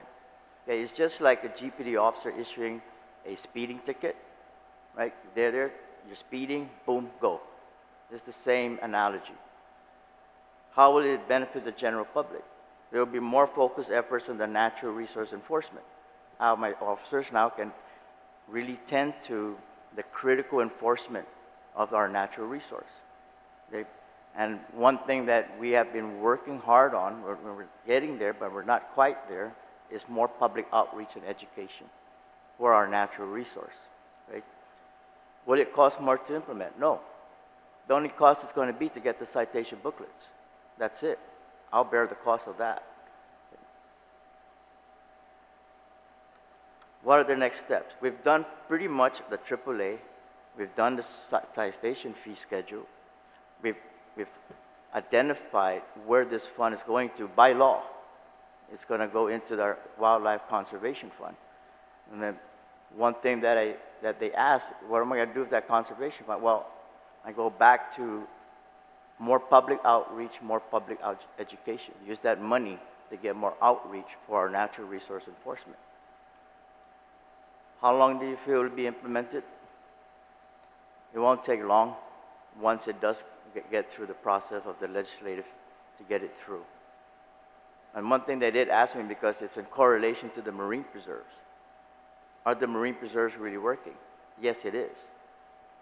And there are some stuff that has to do with seashore that I want to bring up, not here, right, that has to do with the coastal, the physical part of the marine preserve area, especially PD.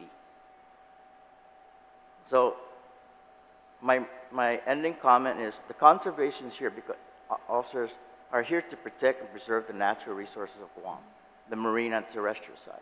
Okay? We are not here to discourage fishing or hunting, but to ensure that detrimental practices on both fishing and hunting activities are not harming the ecosystems of both systems. We are moving towards more of a public outreach and education and encourage the general public to meet with us and team with us to ensure the health of our natural resource. Are you saying of all the phone numbers and I mean, I get it, use our cell phone, but you know, we pay for this, okay? And we do have the TOCA hotline, that's another issue, on 24-hour coverage, but there it is. I do talk to hunters, I do talk to illegal fishermen, using my cell phone, and I do have direct line. But the bottom line is it is my cell phone, okay? And we do have a TOCA hotline that we can use for all of agriculture. In fact, I think they're even implementing it for all of Gulf Guam. So that's all I have to say at this point, and I truly support, I truly respect the support that the three of you and the rest of the senators that I've spoken to that are not here, and hope that we can get this citation program through. Thank you, LT. Director, any further? Okay, thank you so much. just to reiterate what the lieutenant was talking about is just making an expedited process. I think this is long overdue, and based on the judgment of the officers at the site. For instance, a young gentleman decides he wants to go fishing, doesn't notice the signs that indicates that it's a preserve area, is not aware, or maybe some of our brothers, sisters, relatives come in from the States and gets a rod and reel, goes out there, and they happen to come across either the park rangers or the conservation officers. You know, unfortunately at this time, it doesn't allow us to just give them a simple warning or whatever. These guys are forced to take the catch, take the equipment, and do things like that. So with the citation, it changes in the way where the officers are able to go up there and assess based on their investigation if an individual was just, made an honest mistake, was fishing or crossed over into an area that he or she was not aware of, and be able to either be given a small citation, and I believe Lieutenant Regadio and Senator Parkinson both have sat down to discuss a citation fee. This just makes things a lot easier and expedites the whole procedure of being able to just, again, spread the word without having equipment, vehicles, and everything being confiscated by our agency. So I think it's long overdue and quite necessary for us to be able to, again, have our officers issue a citation and then back on the job covering their routes, as opposed to being taken off the street, taken off the coastline, and back to the office just to process and arrest for, in some cases, what could be a minor infraction. Appreciate the time. Thank you. Thank you, Deputy Director. At this time, I'll recognize my colleague who is a co-sponsor of this legislation, Senator Joanne Brown. Thank you very much, Mr. Chairman. Certainly good morning to all of you from the Department of Agriculture for being here. I'm saddened a little bit because I know the very last hearing that our late colleague, Senator Peter Talari, had actually was on this bill. It was in December. And it's actually the only two of us were here for that particular hearing. And certainly, as you mentioned, Lieutenant Regadio, the timeline simply ran out in December to be able to get this bill on the agenda. But I'm very pleased that it has been reintroduced and that we're here to support it. We certainly understand the dynamics of what you've relayed. I certainly do not want to see our natural resources be put in the back seat and be viewed that it's really not a crime if a crime has been committed. But certainly on these minor offenses where a citation would be more appropriate and certainly more valuable use of your time, most definitely we do need to get this in place. At the other end, it's something we also need to relay on the more serious crimes. We do want to see prosecution at the Attorney General's office with regards to this, because a lot of this, and we've discussed this, sometimes we don't think how our natural resources are connected to other crimes on the island. And we had talked about how, sometimes, the going out and hunting and getting these natural resources are used as a means of obtaining cash for other reasons. Not necessarily we're going out for subsistence farming to, feed our families and do good things like that. And so more the reason, so definitely in the hard end, we want to see prosecution of those cases. On the other end, where we see these are minor violations, where a citation simply can bring the issue to light and address proper justice, we'd like to see that as well. So I'm fairly confident that this bill will pass in the legislature, and I think we just look forward to how quickly you'll be able to facilitate this, because I know you have limited resources. You have less conservation officers than you used to have my last round here. And I hate to say that. That's in almost every case of law enforcement, the Guam Fire Department. We're 5 years into this administration, 8 months into the second term, and every single category, unless somebody can tell me otherwise, is less. And yet we have the most expensive government in the history of the government of Guam, the highest paid directors in the history of the government of Guam. But the service side, I think most of our people will say, is very lacking. So I hope that this will help support your operations to expand the resources, the limited resources that you have with regards to the number of conservation officers. And certainly it's something to look at with all the money our legislature seems to be very generous about, that we should be looking in the future of putting money aside for the outreach and awareness, because there's definitely a need for that. I mean, we kind of take for granted people should be more conscious, should be more community oriented and mindful in what they do and how they do things, but you're finding for some reason Maybe they choose not to be aware, not to be enlightened, and then we see continued degradation of our natural resources. And that is, you know, except for our people, we say it's a valuable resource, but if we don't invest in it, we don't take care of it, we don't properly manage it, where are we going to end up? And certainly having been the main senator to spearhead with the assistance and all the hard work of many years and effort by the Department of Agriculture, particularly the Division of Aquatic and Wildlife, to create the marine preserves. It took over 14 years before that bill ever passed the Guam legislature. A lot of heavy lifting by a lot of good people. You know, we go back to the days of Jerry Davis. We go back to the days of Rufo Lujan. We're going back 30 plus years, but a lot of good people that worked very hard in spite of a lot of controversy to get that in place. And now it's here and we're seeing the benefits. We want to continue to see the benefits in the future because our natural resources continue to be depleted. So I certainly wish you well. I am fairly confident. I can't always say that about a lot of legislation. I'm fairly confident this bill will pass, and certainly I'm sure you'd want to do it to support the efforts of our late colleague, Senator Pito Terlahi, who was the original sponsor of this legislation. So I have no questions for you. I think you've relayed everything you guys need to say with regards to this, and you certainly have my full and continued support. And thank you for all the good work you do. All right, thank you, ma'am. Thank you, Senator Joanne. At this time, I'll yield some time to my colleague, Senator Telo Taidiwi. You're recognized. Thank you, Mr. Chair. I do have a question. The gentleman, I'm sorry, I didn't get your name with the glasses. I'm sorry. I'm sorry. Can you press? Yeah. Lieutenant Regadio, Richard, ma'am. Richard Regadio. Lieutenant Regario? Yes, ma'am. Good. Okay.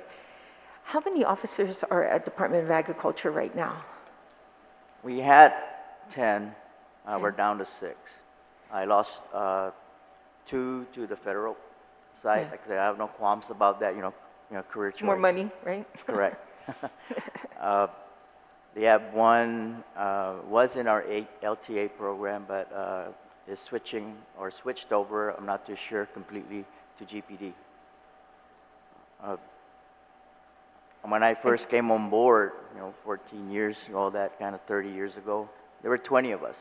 20. And through attrition and so on and so forth, okay, they can do it with 18, they can do it with 17, they can do it with 16, 15, so on and down the line. I've told my officers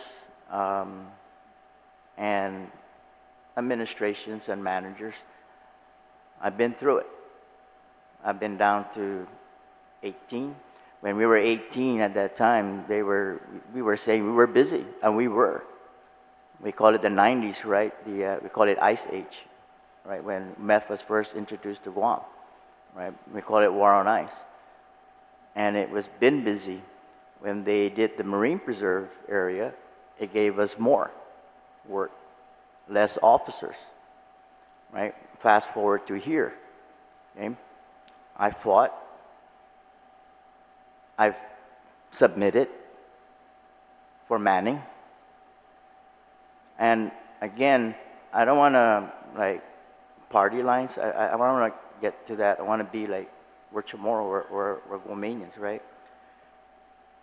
The governor and lieutenant governor did on the last administration, right? Last term, they did give me 6 to fund 6 LTAs, right? That's what I'm working on. When that 2 got filled, they left, they go, right? And again, DOA, HR, they have their hands full. They're shorthanded. I really have to go, since we're there about manning, Roseanne Ferrin, right? She's really been helping.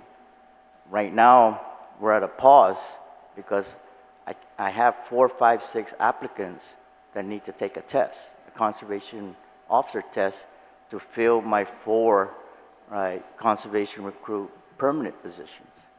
Okay, so that's a delay. Okay, I'm not trying to. Everybody keeps this throw under the bus. No, I get it. We're all busy. We're all shorthanded, and she has, and DOA HR really has been helping, and they've done their best. So we're getting ready to schedule for the next round.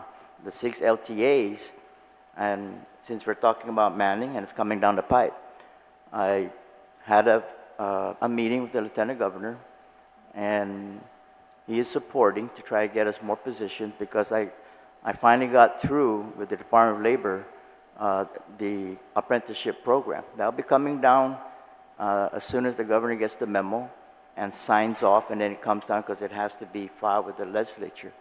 That apprenticeship program identified, right, one of the crucial stoppage to getting applicants, right, is the BLEA, right, the basic law enforcement, the GCC. There's nothing wrong. I'm in the post commission, so I truly understand that, right? The apprenticeship program is going to allow now where I can get applicants, put them to a 2-year program, and to be qualified and get through, help them get through the BLEA, and then that'll get me my force. Because the last testing, there were 37, 38 applicants. That's quite a bit. However, when they finished the vetted system, only 3, because the BLEA, okay? I'm not trying to circumvent BLEA under post requirements, I'm not. If you look at the apprenticeship program, because it's coming down to you guys, right? It mimics everything that we developed with Phyllis DePasna, and she's the subject matter expert, Department of Labor, for the apprenticeship. Everything is online with post requirements, okay? And we did follow what GCC has for their criminal justice administration as far as the academy. So it's all in line. So what I'm saying, because again, I apologize, because we're talking about Manning, right, is when come January, February, right, because they're LTAs, these positions for the apprenticeship, I'm going to need assistance to convert that LTA position to permanent, right? So when we do get them through the apprenticeship program, then there, right, it converts automatically. Now they get into that conservation recruit, and there is my Manning, okay? So they, according to him, Senator Parkinson, we won't be able to do that in this budget hearing. But it's already in place, right? But supposedly January, February, you have that window where you can revisit monies available, all right? And then we can work towards maybe piecemeal it, 5 positions now for this FY, then 5 positions, because it's 24 months for them to complete the program, right? So there you have it, ma'am. I know I got 2. Oh, no. Yes. This is very interesting. You Yep. know, we're finding out a lot of things that's happening at Department of Agriculture, and I'm glad you brought that up because, you know, the bill basically, there's a lot of enforcement. The legislature can pass many bills that, you know, increase the fines or penalties or even the crime itself. But if you don't have any enforcement, you know, it means nothing. By taking it from a misdemeanor to a felony, is that going to deter them? Well, hopefully, but what's really going to deter them is finding officers out there, you know, enforcing the law. And going from 20 down to, what, you're 6? This is something that, I mean, how long have you been at 6? Have you been at 6 since the beginning of the administration? Well, I know you had 10, right? You lost 2 to the federal side, right? And then I guess, you know, people are retiring. Please don't retire because you're probably the only one there with institutional knowledge that are going to train the next generation to come in. So please, you know, hopefully you can hold off on any retirement, though, you know, it's well deserved, I know, but it seems agriculture is in a real pickle, you know, today. So not having this many officers, but I just want you to know that I hear you. You know, this is something else, I guess, on my to-do list to follow through and see what Senator Parkinson is going to do about providing it. I do have a question, Mr. Deputy Director. These additional officers, are they in your budget? Did you request it in your budget? For the additional, sorry about that, a little Yes. loud. For the additional officers, yes, we requested for the 4. However, through the apprenticeship program, at the end of the 24 months training, that's going to be an additional request at the end of the 24 months. Lieutenant, what is the ideal amount of officers? Is it go back to 20 or 15? What's the ideal amount of officers? I could sit here and tell you I'm around 130 or 40, but realistically, back to the 20. Back to the 20. Right, back to Okay, the 20. but this, your administration or your director has only requested for 4. So it just makes me wonder, you know, it's really that important if 10 is really all they want to have, but it sounds like they will come back later on once they go through a process of the apprenticeship and stuff. So, but I appreciate that explanation, sir, very much so, because now we can find out where we're going with more enforcement at agriculture, and appreciate your time. So thank you very much. All right, thank you, ma'am. Thank you, Senator Taiwi. At this time, if there's no further testimony, no. Senator, I just want to go ahead and add, we also do have the reserve program, so we have 7 officers that are reservists that do complement the existing officers as we speak. One of the long-term plans with our agency is to create a natural resources conservation academy. At our agency, we have 5 badged divisions, and although they're similar in nature, there are stark differences between GPD, corrections, and customs. With our agency, a lot of it has to do with conservation. In that fashion, we intend to create an academy that will potentially provide job opportunities to people that are interested in our agency under animal control, conservation officers, agricultural inspectors, commodities inspectors, and then also our forestry individuals. And there are difficulties when we see we have to wait for cycles to begin, and then we have to jockey for positions when cycles start for GPD, customs, and corrections and things like that. So the long-term goal for us is to create somewhat of a core curriculum so that individuals will go through somewhat of what is considered a basic training in our agency. They'll learn a little bit about constitutional law, maritime law, incident report writing, evidence gathering, and things like that. And then they can branch off into different sectors. If they show an interest in conservation, they can go down that path. If there's an interest in forestry, they can go down that path, and so on and so forth. So that's the bigger dream in the future, to, again, build up the core of our enforcement at our agency. Thank you very much for the time. Thank you so much. Although I'm a freshman senator, can I just request, what is the dilemma of shifting the reserve officers from reserve to, I'm sorry, what is the correct terminology for you? A Conservation officers. officer? Conservation Can we officers. shift them from reserve status to full-time conservation officer, or are they lacking No, certifications? So that that's they're- another thing. I'm glad Okay. you brought that up again. So the reserve program are those for, like, say I have marshals in there, I have an active duty Air Force in there, so that's why it's only 42. We went through the stipend thing. I'm proud to say that one of my Civ Corps officers, right, John Kim, got picked up as an LTA as a marshal. So yes, they can converge, and there are some in my Civ Corps that are waiting to get into that testing, right, to convert over, to move over to be a permanent conservation officer. So there's, the Civ Corps program is meant to be part-time. It's meant to be where 42 hours. Civilian volunteer program, but I have a lot of professionals there, right, in the law enforcement. And one of the things that I just spoke with JP again and Senator Parkinson, okay, is in the GCA, in our Chapter 63 with the civilian volunteer, okay, again, we are stuck with the BALEA requirement, okay. What I'm sitting down, I'm going to sit down after this, and then it'll probably have to come through legislation again, where either we amend it and we say, hey, just like, kind of like the apprenticeship program where we say, hey, we can pick you up, right? We're gonna, within a year, to train you and get you into your BALEA certification.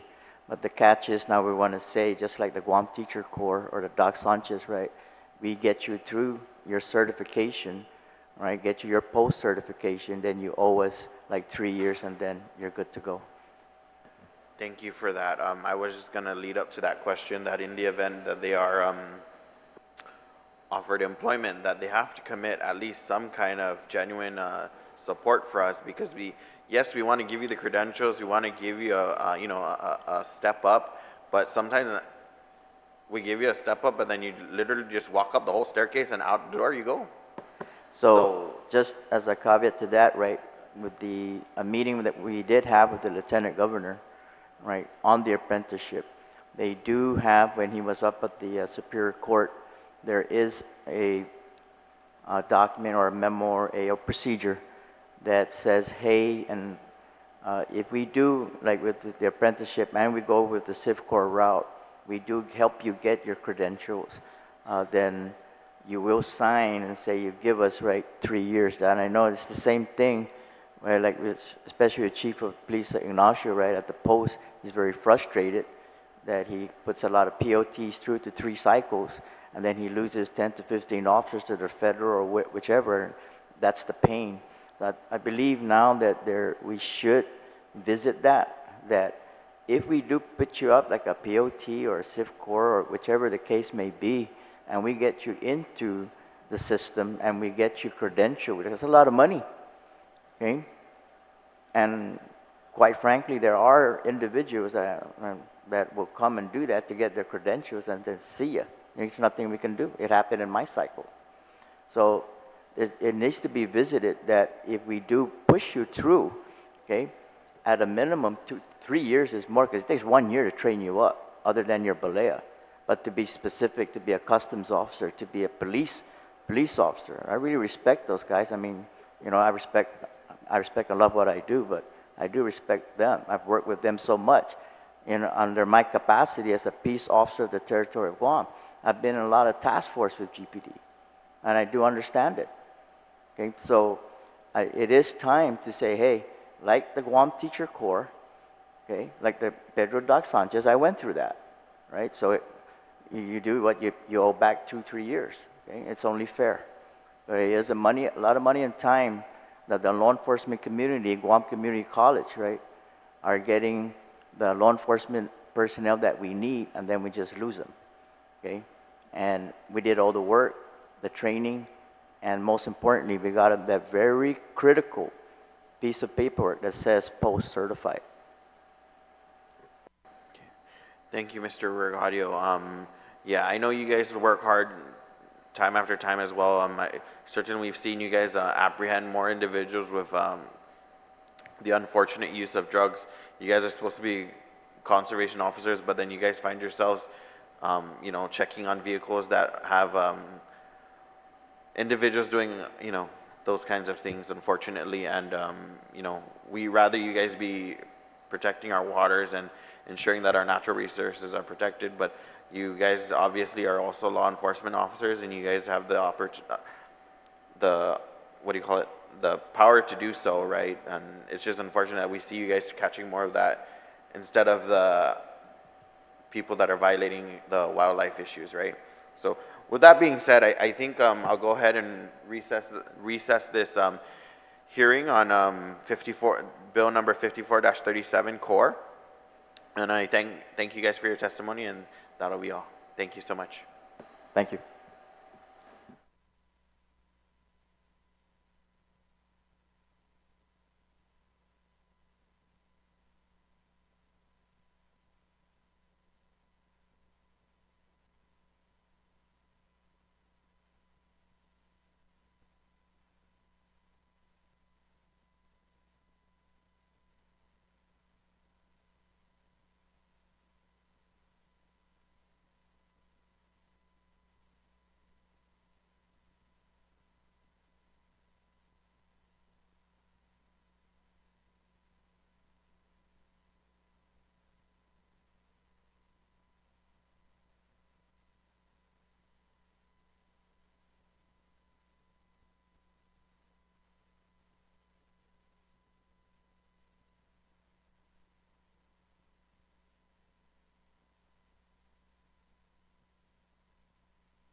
Hafa and good morning to you. Thank you. We are back from recess. The committee will now hear testimony for Bill number 142-37 core, introduced by Senator William A. Parkinson. Again, I just want to advise the body and those who are listening that Senator Parkinson is the oversight chair. Unfortunately, was feeling under the weather and is not able to be here to conduct the hearing. So with that being said, Bill 142-37, introduced by William A. Parkinson, an act to amend subsection 85.02, subsection C2B of Article 5, Chapter 8, Title 12 of the Guam Code annotated relative to net metering. And at this time, I'll go ahead and call on the individuals who would like to testify, whether support or opposing. I have Mr. Tom Shimizu. If you're going to please approach the table. My apologies. Shannon Taitano? Okay, no testimony. Jen Camacho? Okay, written. Brian Bamba? Okay, he had to leave. Okay. John Rivera, you can broach. Thank you, Dr. Rivera. Man, I don't know if this is a W or an L. Wang Lu or Lang Yu? Kim? Wanju Kim. Okay, not testifying. Sorry. Okay. Okay. Mr. Crisostomo, you're the only one else that's left on the testimony. Okay. You can have a seat. Oh, GPA. Sorry, I don't have your name listed. My apologies. Oh, Miss Tracy Lim Tiako, GPA. Okay, and John Kim. You guys can both. It doesn't say you guys are going to provide testimony though, but come. My apologies. Okay, I guess we'll start from the right because you're the first one to sit. Mr. Shimizu, go ahead. You can carry. Good morning, senators. Very short, I'm Tom Shimizu. I work for Ambrose. And we support the bill to increase the limits for net metering. At our company, we have the maximum allowed for a commercial system, but it doesn't even satisfy a third of our consumption. The adjustment to the regulation will allow us to, remove our demand from the system and free that up for other companies or customers to consume those. So yeah, quite simply, it's just we support it, and we hope that you guys can pass the bill. Thank you. Duly noted, and we'll proceed to the Ms. Tracy Limtialco, you are recognized. Hafa Senator Kanata and Senator Brown and Senator Taitigui, thank you for the opportunity to testify. I'm going to read the testimony provided by our General Manager, John Beneventi, and I believe that a copy of this has been already sent to Senator Parkinson's office. The proposed legislation intends to promote the use of renewable energy sources and permit businesses to maximize the use of solar energy technology by increasing the maximum generating capacity of the renewable energy generation for non-residential class customers from 100 kilowatt to 500 kilowatt. While GPA supports the intent of Bill 142-37, it does not support its passage because of the resulting impact on base rate revenues and rate increases for non-NEM customers. The Net Energy Metering Program, or NEM, initially mandated with good intentions to jumpstart customer-generated renewable energy, has resulted in a significant negative impact on the base rate revenues and created two classes of customers, NEM and non-NEM customers. NEM customers receive a full rate credit for all energy they export into the grid and avoid paying their fair share of costs associated with island power system operation, maintenance, debt, capital investment, etc. Rate increases to cover loss of revenue or increased cost is entirely borne by non-NEM customers, including low-income, fixed-income, and other at-risk customers. Currently, NEM customers are not required to pay about $5.2 million of annual operating costs. These costs are subsidized by non-NEM customers. As of March 2023, there are approximately 2,500 NEM customers with a combined capacity of 32 megawatts of daytime generating power, which may be exported into the grid. The vast majority of these customers do not have energy shifting batteries, thereby adding to the overall energy demand of the grid during the daily peak hours, which are 5 to 11 p.m. At this point, customers with batteries incorporated into their residential or commercial solar PV systems do not significantly reduce the overall demand or assist with providing additional capacity during peak. Should this legislation become law, approximately 1,300 current NEM customers will have the opportunity to increase production.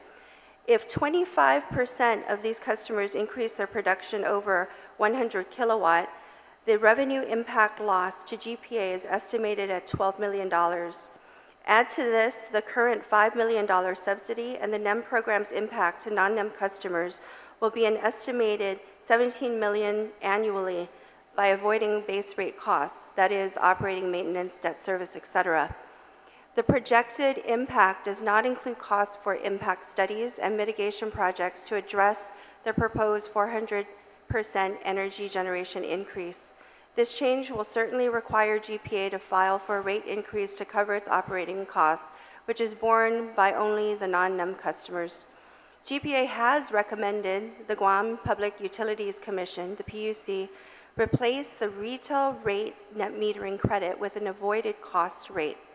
An adjustment to the current NEM rate may significantly change the projected impact of Bill 142 to non-NEM customers.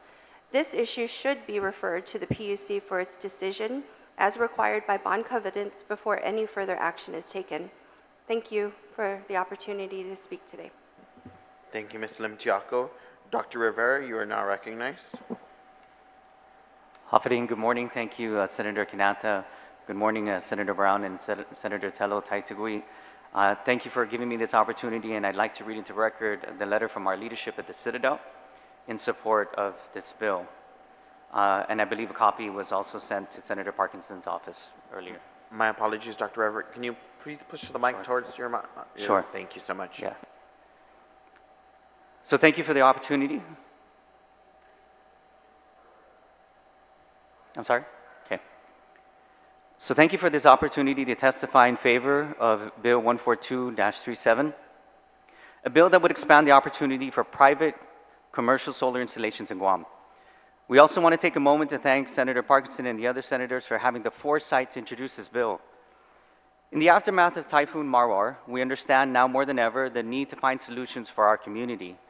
For background, the Citadel is the parent company of IT&E, a telecommunications company, IP&E, a fuel distribution and logistics company, which also established a renewable energy business 3 years ago, and several commercial properties in Guam, including the ITC building and the Bank of Hawaii building in Hagåtña. At our core, the Citadel is the business of creating synergy and critical infrastructure and products that are essential to maintaining communications, power, and commerce in our island. And we believe that it is important to share our experiences and observations with you in the context of this legislation.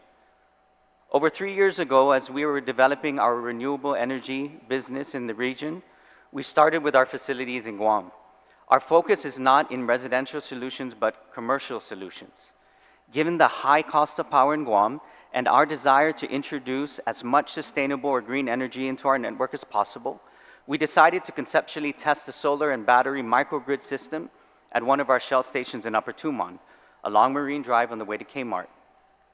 This is a unique facility in our fuel retail network because we happen to have enough land to harvest the solar energy needed for 24/7 operations.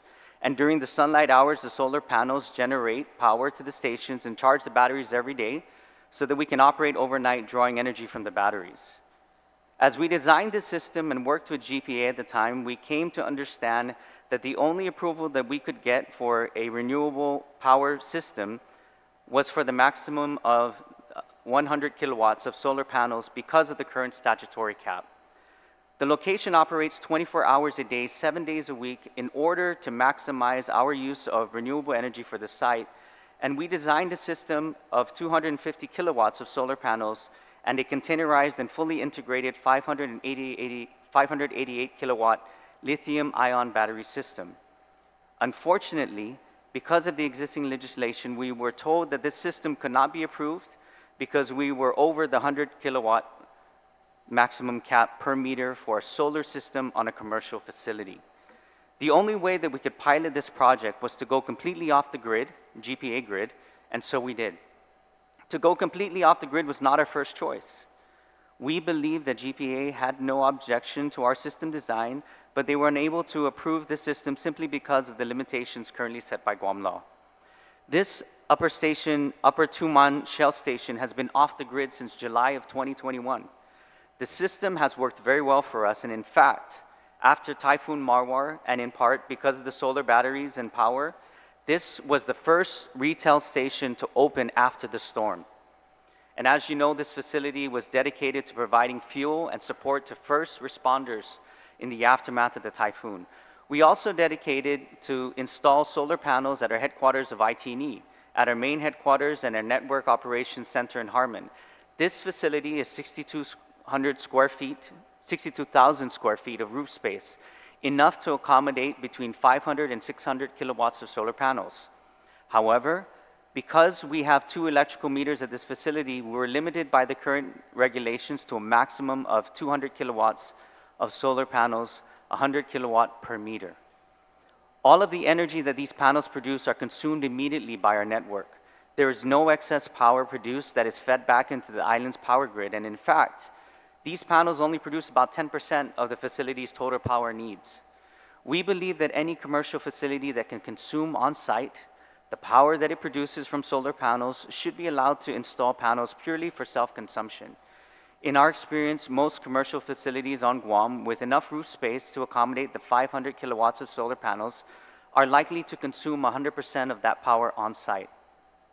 This would be the case for a warehouse facility that requires refrigeration, and for example, or a commercial facility that consumes large amounts of power like IT&E in Harmon. But again, the current legislation does not allow for this. The legislation is binary, 1 meter, 100 kilowatts. We do understand that there is a way to get around this 100 kilowatt meter cap, and that this would be to have other meters installed. However, we sincerely believe that this is a workaround which is authorized under the current legislation, but defeats the purpose of having a comprehensive and robust system of private green renewable energy policies that address the needs of the commercial customers. Residential customers are allowed to install solar and battery systems and remain tied to GPA's grid. Commercial customers are not, and we believe that this should change.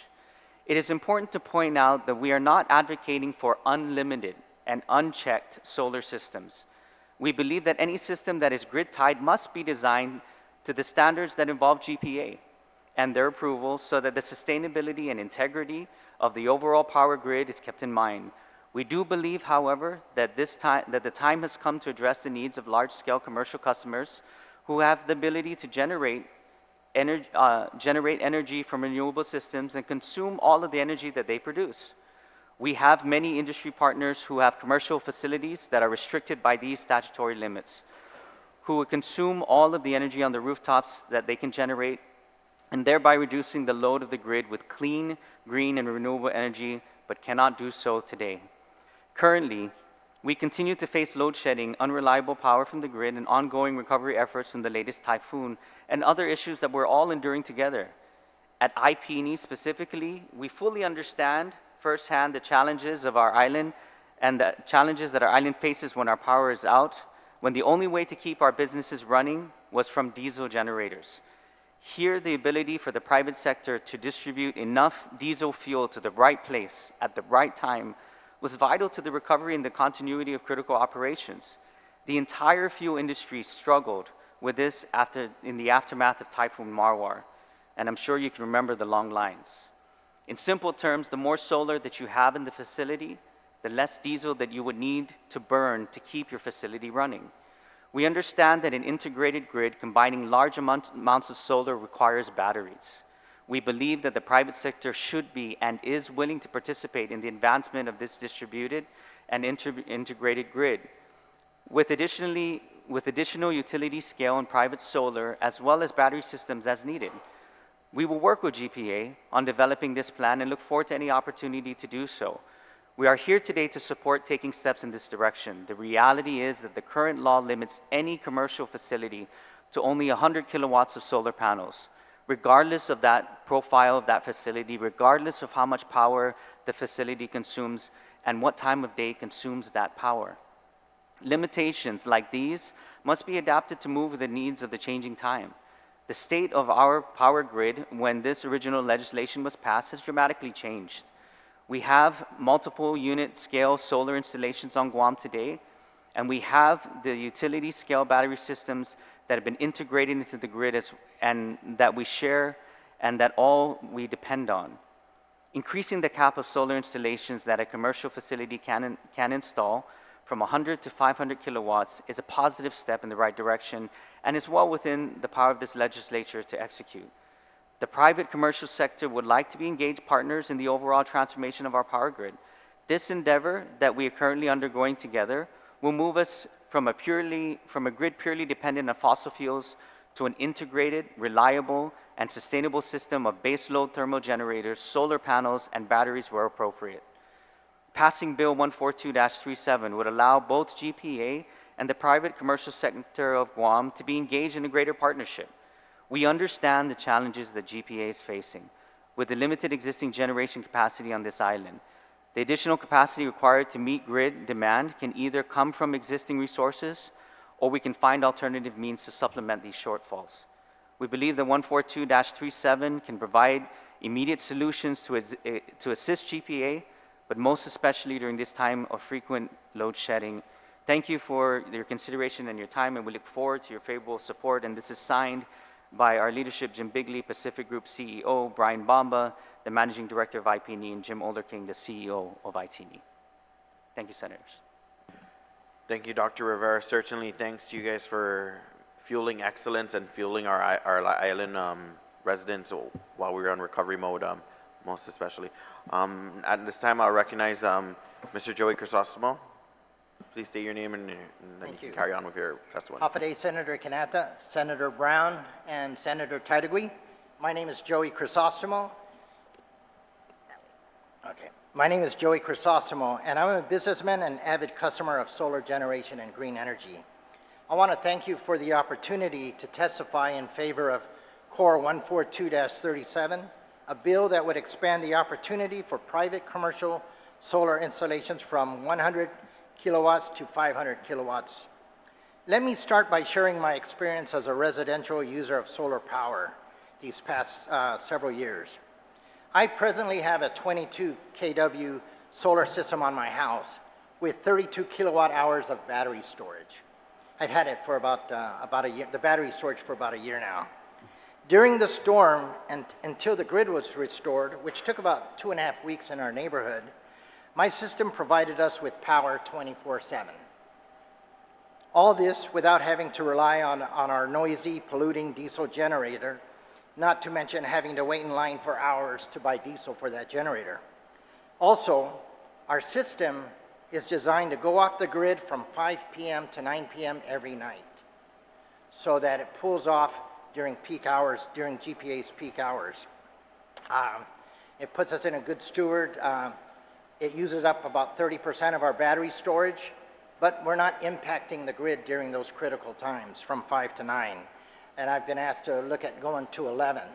So we're going to see if we can do a 5 to 11 o'clock where we don't even impact GPA's grid. We're off the system completely. In this way, I am able to act as a good steward of the grid by reducing the load during GPA's peak demand times. This is good for the island, good for the community, and also a better alternative for our environment. This bill represents an opportunity for businesses to do the same. Cars Plus presently has 100 kW capacity solar system on its roof, which covers about 40% of our on-site demand. That is the maximum we can put on our roof because of the present law, a law that was put in place 13 years ago. in 2010. We could get around this limitation by installing additional meters, having electrical contractors come in and install 2 more meters, but I'm sure the legislature did not intend this inefficient route to the greening of Guam. With the current cap at 100 kW, many businesses would not consider investing in solar energy and battery storage. The legislature has the power and opportunity to change that. If this bill is passed and the limit is updated, a lot of businesses on the island would consider going green and becoming an energy efficient business. We certainly would. We would look into the battery storage and increasing our capacity. Now is the time to increase the cap up to 500 kW so more businesses can utilize solar energy to cover up to 100% of the power they use. This will encourage more businesses to get into energy storage such as batteries, keeping in mind Guam's commitment to the net zero emissions by 2045. I want to thank Senator Parkinson and all of you for using the lessons we learned after Typhoon Mawar to find solutions for our community so that we can be better prepared when the next storm comes. I humbly ask that you support this bill. On another note, a demand coming up in the very near future for energy use is going to be electric vehicles. There's already in the news, Agana Shopping Center installed some EV charging stations. By 2030, we'll probably have 30% of our sales be EV vehicles. So there is going to be a demand coming up. And, you know, GPA is asking us to try and cut down from 5 to 9, 5 to 11, asking businesses and so forth. This is a way that we can get around that. And if you look at the storm, what happened after the storm, if we had key facilities that were solar powered, had battery storage and a water system, they can operate 24/7 right the day after the storm and not be affected by it and keep things in operation. Thank you. Thank you, Mr. Crisostomo, for your testimony. At this time, it was requested by Mr. Marcus Fong, CEO of Foremost and Wholesale. So, Hafaday, Senator Parkinson, and members of the 37th Guam Legislature. I represent the Foremost Foods Inc., a wholesale distribution business, and have significant history of business on Guam for 70 years. I am writing to you to provide testimony on Core 142-37, which aims to increase the generating capacity for non-residential class customers from 100 to 500 kilowatts. The issue is important to us because as a part of the island's critical food supply and infrastructure, our ability to operate and maintain continuity of business during the state of emergency is a part of our crisis as management plan. Foremost Food maintains the contracts with the U.S. military, various government of Guam entities, including Guam Memorial Hospital and Department of Correction, as well as being a major supplier of restaurants and retail establishments around the island. Our facility houses a two-story offices, a large ambient warehouse, and a temperature-controlled cold storage that utilizes a substantial combined power load. Throughout our history, and most especially during the Typhoon Mawar, the island relied on the infrastructure to supply much-needed food, water, and other supplies to the community. This was possible because of the robust infrastructure that includes multiple layers of redundancy. We recently incorporated solar as a green energy source to supplement our electricity needs. The 100 kilowatt limit is well under our usage threshold and therefore has limited our ability for solution to be meaningful supply source. Even at a 500 kilowatt limit, we would still consume 100% of the electricity generated by a solar system, lowering our carbon footprint to the island without feeding anything back into the grid. The intention for introducing the solar into the electrical infrastructure is not just to disconnect from the grid, but rather to lighten the load by being partially self-sufficient. The demand for electricity is straining the current public infrastructure, and it is expected to grow in the coming years. The passage of this bill will enable the private sector, especially the large utility customers, to contribute towards more comprehensive solution for the island's future needs. Respectfully, Mr. Marcus W. Fong, CEO of Foremost. That was his testimony. We also have another testimony from Mr. William Hagan, Senator Will Parkinson, and committee members. Bill number 142. We at Pacific Solar Voltaics, INC, have no objection to Bill number 142-37, so long as the installation meets with the approval of government of Guam Power Authority. Sincerely, Mr. William A. Hagan. At this time, I will yield the floor to my colleague, Senator Joanne Brown. Thank you very much, Mr. Chairman. Certainly thank you to all of you who've come to provide your testimony with regards to this bill, 142. I did want to ask the Guam Power Authority, just to clarify, I mean, the issue with regards to the net metering program and increasing the amount you're claiming is going to cost GPA a loss of about $12 million, as you indicated in John Beneventi's testimony. And then you're talking about the subsidy. Is this the distribution system that the additional power from these companies or residents that are feeding power back into the system? Is your concern that they're not carrying the cost of the distribution of the power? I just want to get clarification with regards to the testimony. That's a good question. Senator Brown, I'm going to defer to John Kim, our CFO. Yes. What we did a calculation was the amount of estimated generation from the customers from the solar panels and apply the retail rates. So the $5 million loss is revenue that we forgo. And so where do you want to go from here? I mean, I understand. I mean, we're in a very interesting situation because of the timeline of the construction of the new power plant and the delays with the procurement. We are aware of that long and winding road.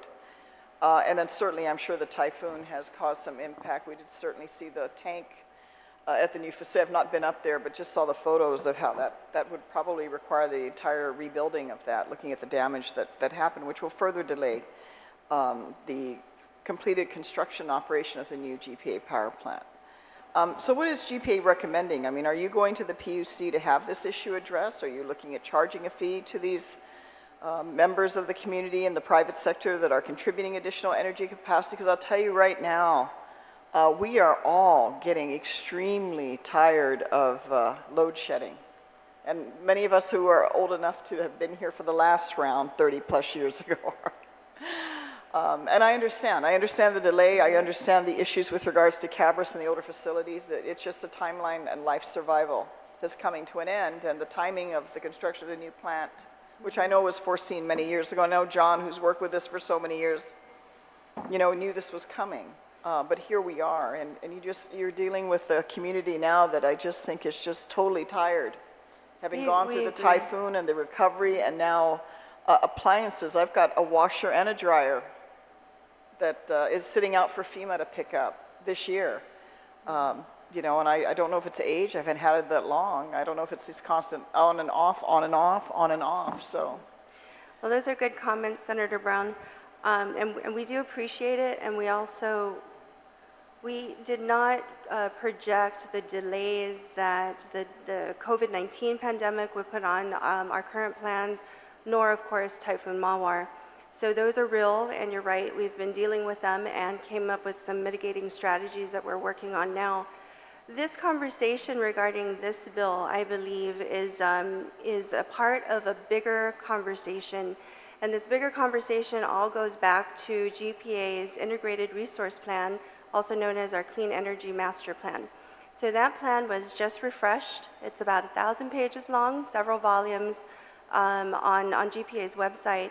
It was approved, I believe, early last year, late last year, by both the CCU and the PUC. And that plan reflects what is necessary to get to several goals, to reach several goals. One of the overarching goals is the renewable portfolio standard that this legislature passed, which requires us to be at 100% by 2045 and 50% renewable energy by 2035. GPA's goals are to meet those portfolio standards 5 years before they're due. And so while that is aggressive, we know that it can be done, and it's not just GPA. So you're absolutely right.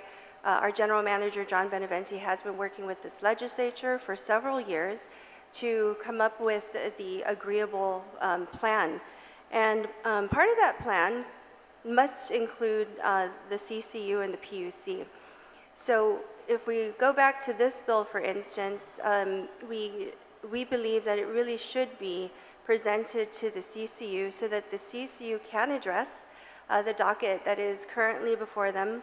GPA has requested that the PUC, I'm sorry, did I say PUC or CCU? Pardon me, that the PUC do address the current net metering program. We also have other programs regarding renewable energy that we're working to put draft rules together and programs to present to the CCU and the PUC, and that includes the virtual power plant program that this legislature passed, I believe, in the last term. So there are solutions, and everybody here, GPA is not here to object to the intent of the legislation. But as you know, the legislature makes rules and regulations through law, and we have to have the right rules and regulations in order to make these programs mutually beneficial to everyone, including the non-ratepayers. Is there anything preventing you now from simply going to the PUC to address this? Because, I mean, I'm going to be concerned because eventually, and understandable, I mean, individually residents and private companies certainly have the right if they want to get off the grid and it's, it's operational. They've demonstrated that they can generate their own power base and be self-sustaining. And I think as time goes on, I mean, cell technology has been around for years, decades, and for a whole bunch of reasons, including the politics, it's never been put in place, even though there are other more effective means of generating energy that are more cost-effective. But we actually do have a request to the PUC to review the current NEM program. There's no reason why we cannot go in and talk to them about this law. However, this law was not produced in conjunction or collaboration with GPA, so we didn't have the opportunity to understand it and talk about options before it was introduced.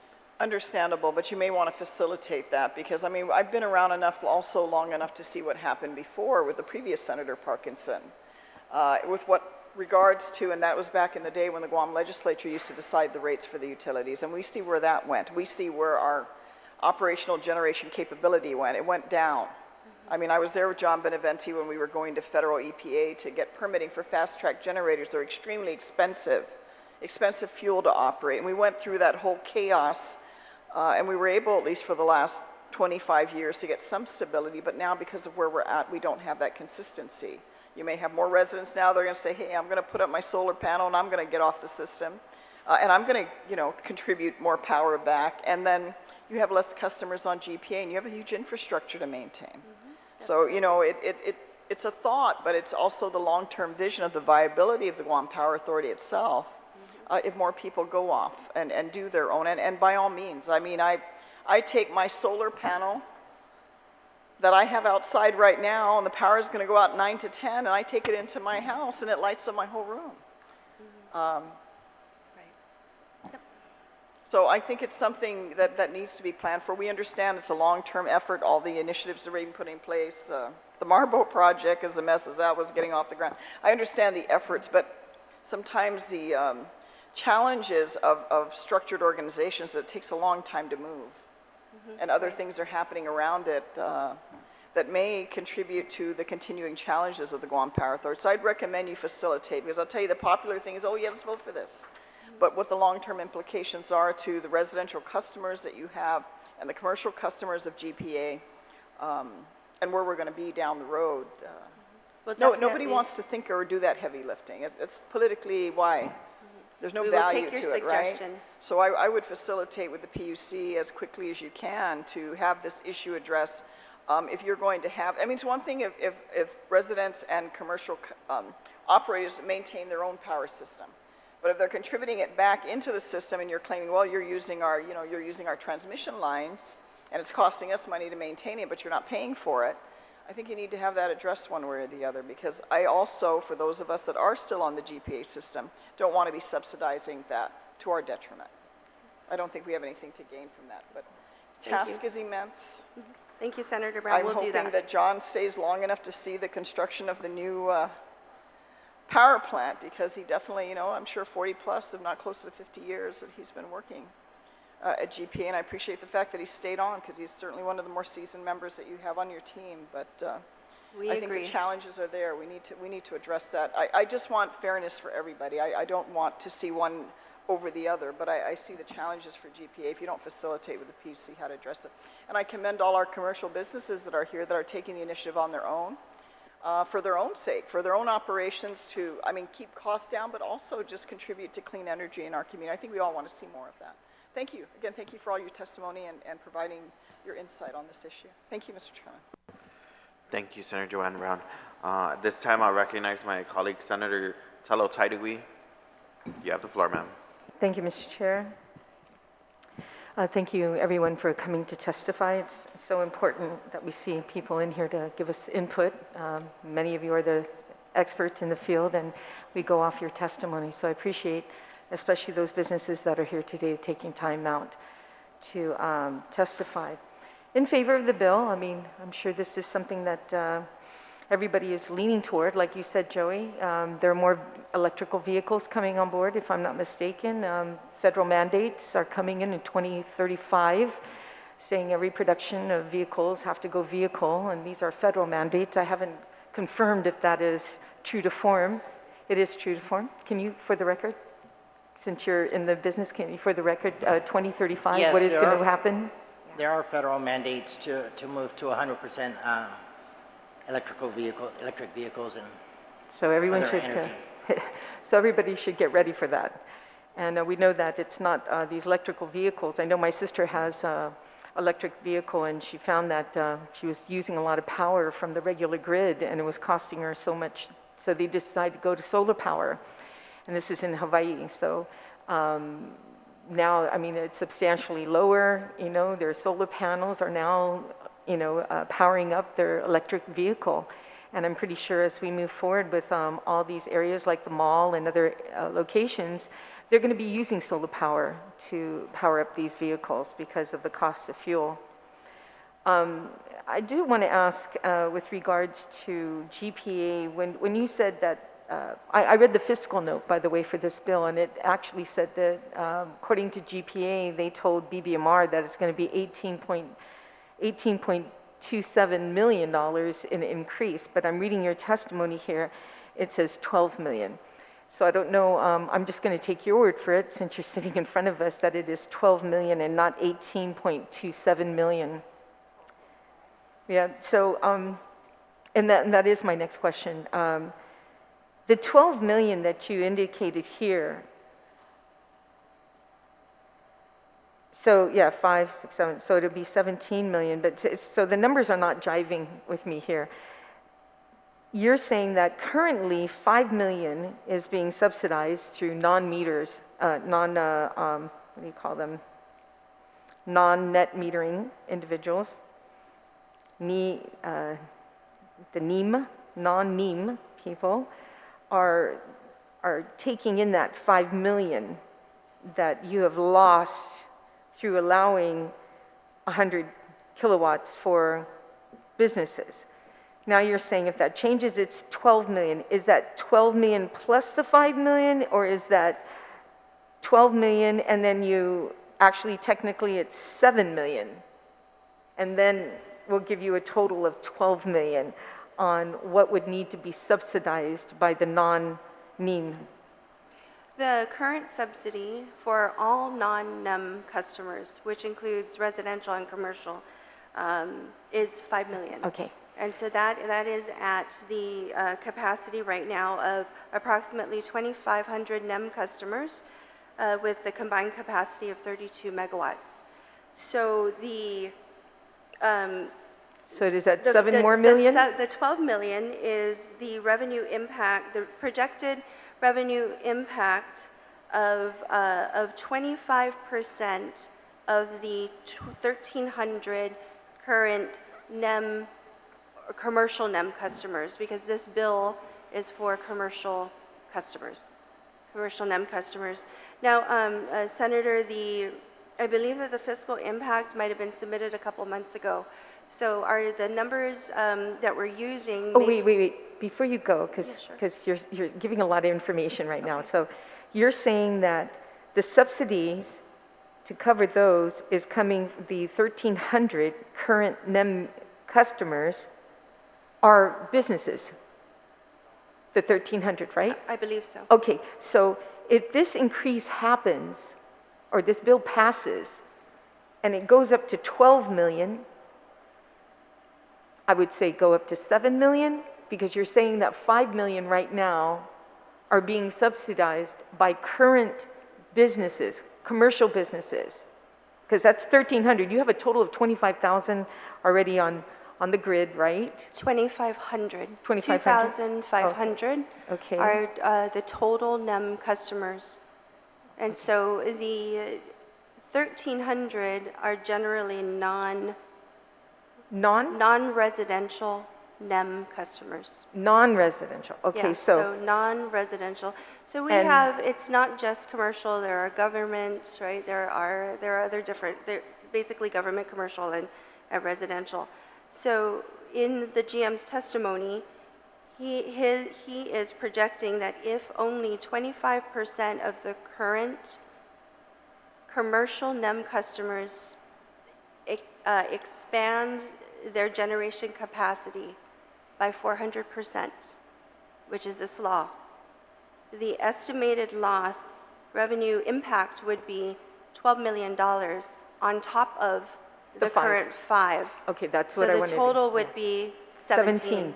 Yeah, annual, I got it here. So it is, okay, so BBMR had a different number, so it would be a total of 17. And this subsidies would go to the current, would this go just for businesses or for everybody that's on the grid?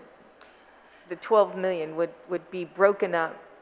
To non-NEM customers. Non-NEM customers, okay. I mean, the reason why I want to clear this is because the impact that it's going to have, because even though the government of Guam provided fiscal note, they will be impacted too. So the government of Guam would actually have an increase into their power if we had to subsidize this 12 million.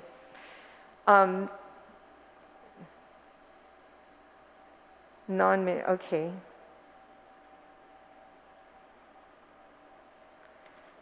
So why doesn't, what funds or charges do you charge to people who use this 100 kilowatt, the availability for them? Is there a certain surcharge that you add to their billing? And do you buy back whatever power they don't intake? Kind of like the residential scenario. Does the businesses have that same type of scenario where they can buy back the power at a lower rate than what you would charge a customer, a GPA customer? In the current NEM program, it's retail to retail.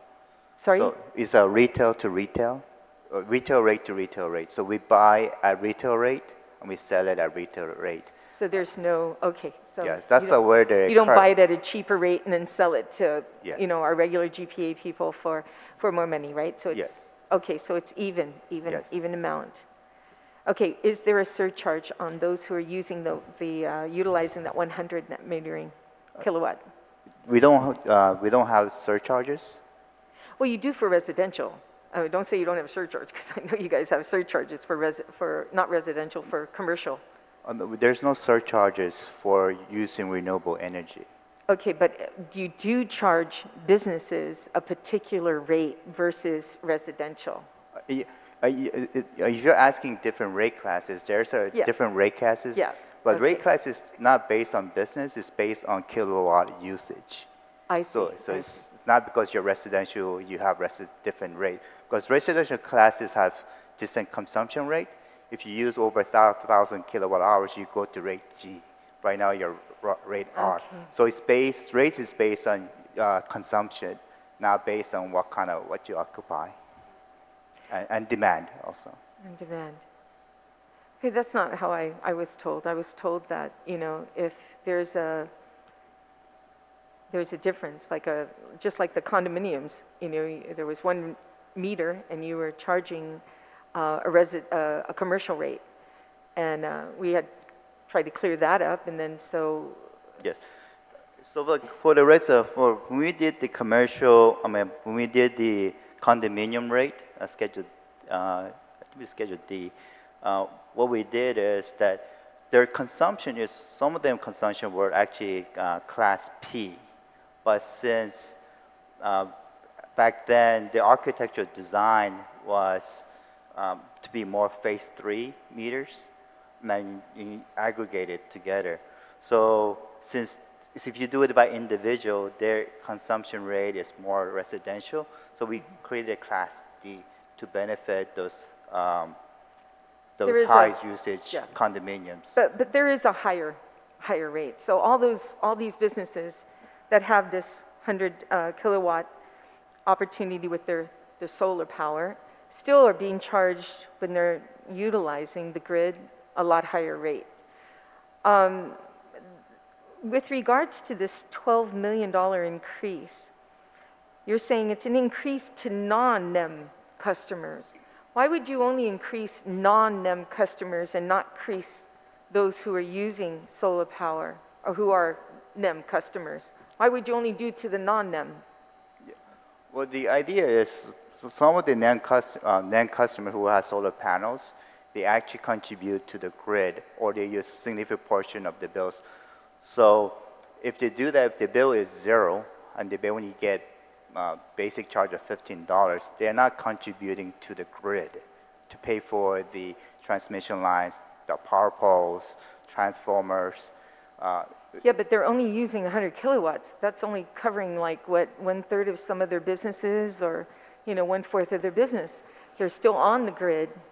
Right. So Senator, your rate in general, your rate, your dollar per kilowatt hour is generally it's comprised of 2 components: your base rate and then the fuel surcharge, right, or the LEAC.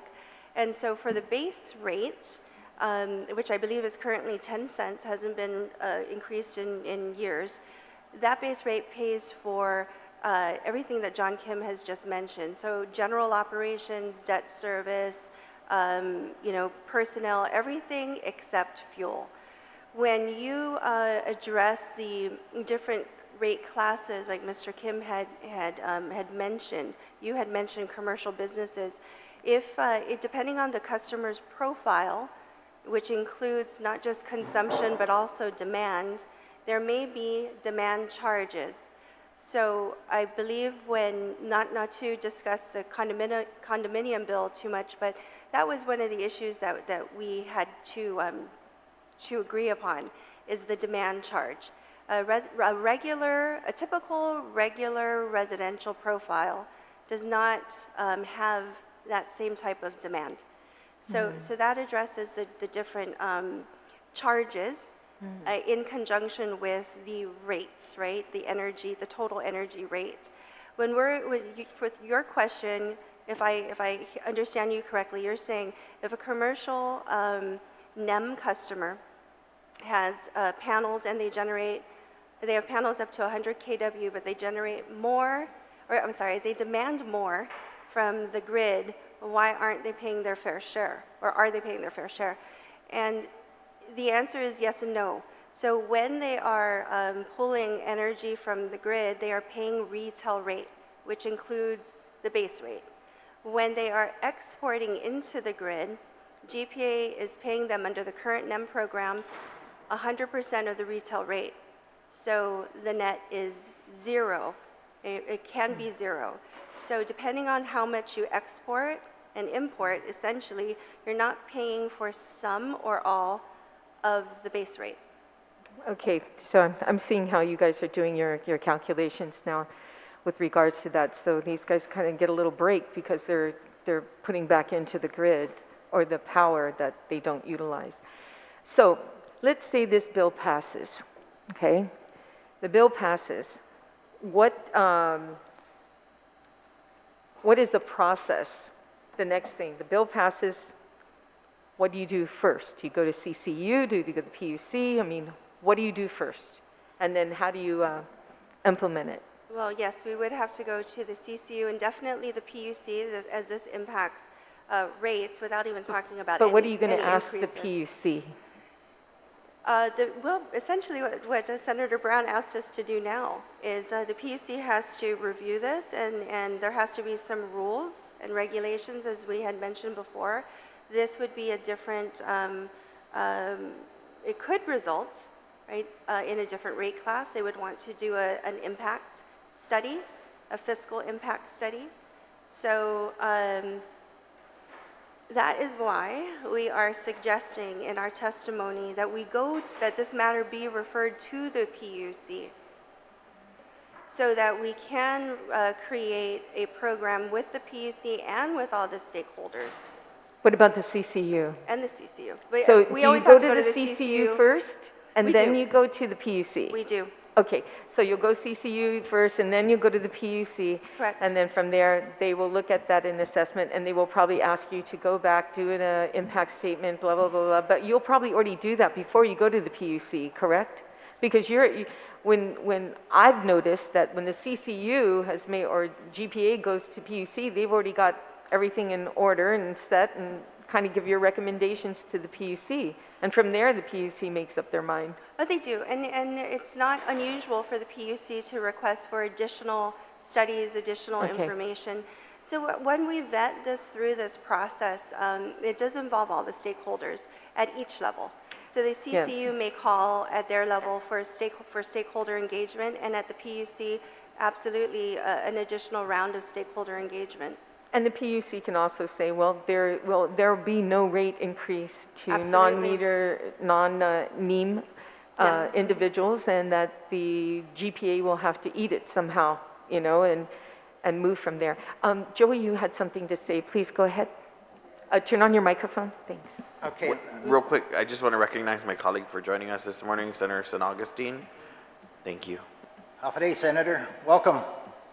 You know, just going through some of the numbers here, if you look at the 1,300 commercial businesses that have solar panels that consume up to 100 kW, they said 25% will expand up to 400%. In other words, going from 100 to 400, which is not 400%, right? And a majority of the businesses are going to be in the 200 to probably 300 kilowatt range.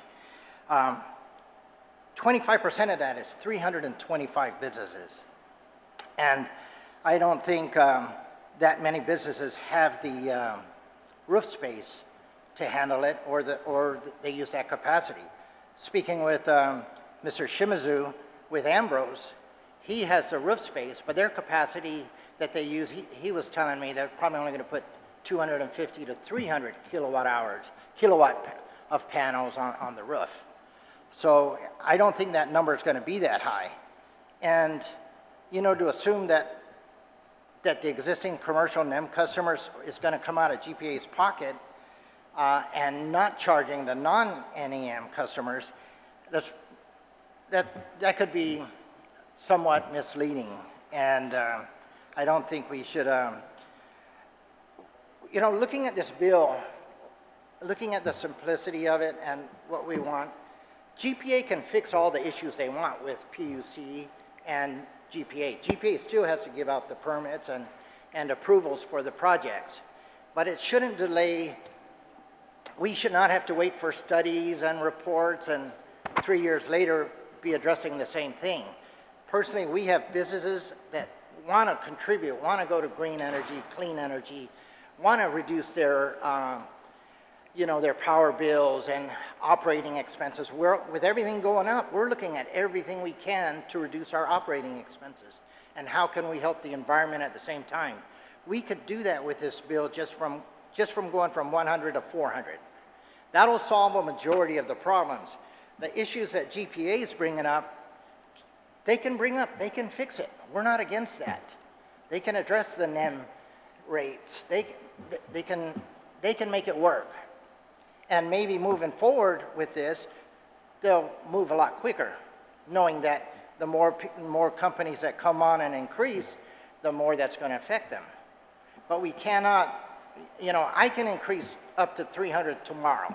I can go get an electrical contractor and pay the thousands of dollars and restructure it and apply for 2 meters and go get 200 more kilowatt hours right there, kilowatt system on there. But is that your intent? Is that the government's intent to make it harder on businesses to do it? I've talked to one businessman with Mid-Pac Far East and Napa. They have 300 kW on their roof. They had to have three meters to do that. And it just doesn't make sense.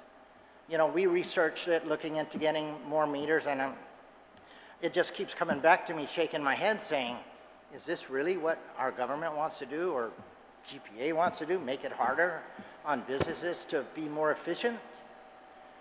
We've got to get to clean energy, we've got to get to renewable energy, and we can address that in other avenues. This bill only amends a bill that was written 13 years ago. 25 kW for residential, 100 kW for commercial. The 25 kW for residential is not addressed in here because that handles most of there's very few homes that have the roof space to handle 25 kW or even 50 kW, right?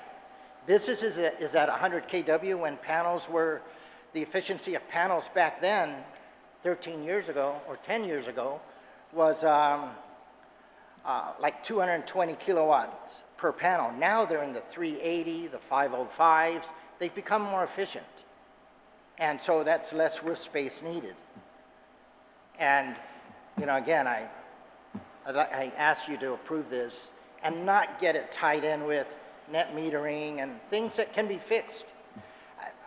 It shouldn't be tied to this bill, to this amendment. Thank you, Mr. Crisostomo. And I too, I mean, it has been 13 years. I'm glad you brought that up. And times are changing, and technology is changing. We're finding out that batteries now are not blowing up like they did, you know, 10 years ago when we stored whatever we couldn't utilize throughout the day, and it's starting to improve. And you know, I mean, going from 100 to 500, that's like wham, you know, huge impact. But if we can find that some businesses, like Mr. Shimzu said, even if you were to go up to at least 300, you know, kilowatts or even 350, might be better. I mean, to gradually do this. I think it's something that we should have done 13 years ago when we placed it at 100 kilowatts. And then like every 5 years after that, it goes up another 100, you know, then it's not such a huge impact on our community.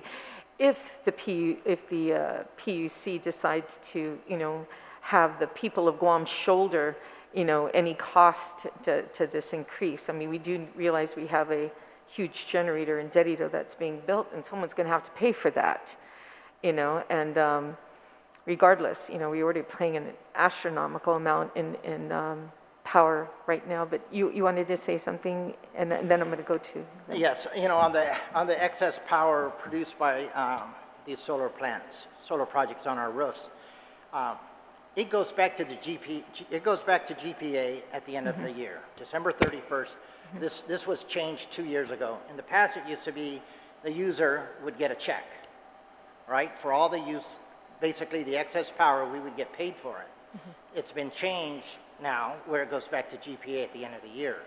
So it fluctuates during the year, during the rainy season when solar is not producing much and you're using more power than what you're generating, it'll offset your bill, right? It goes, it's a fluid up and down motion there, movement there.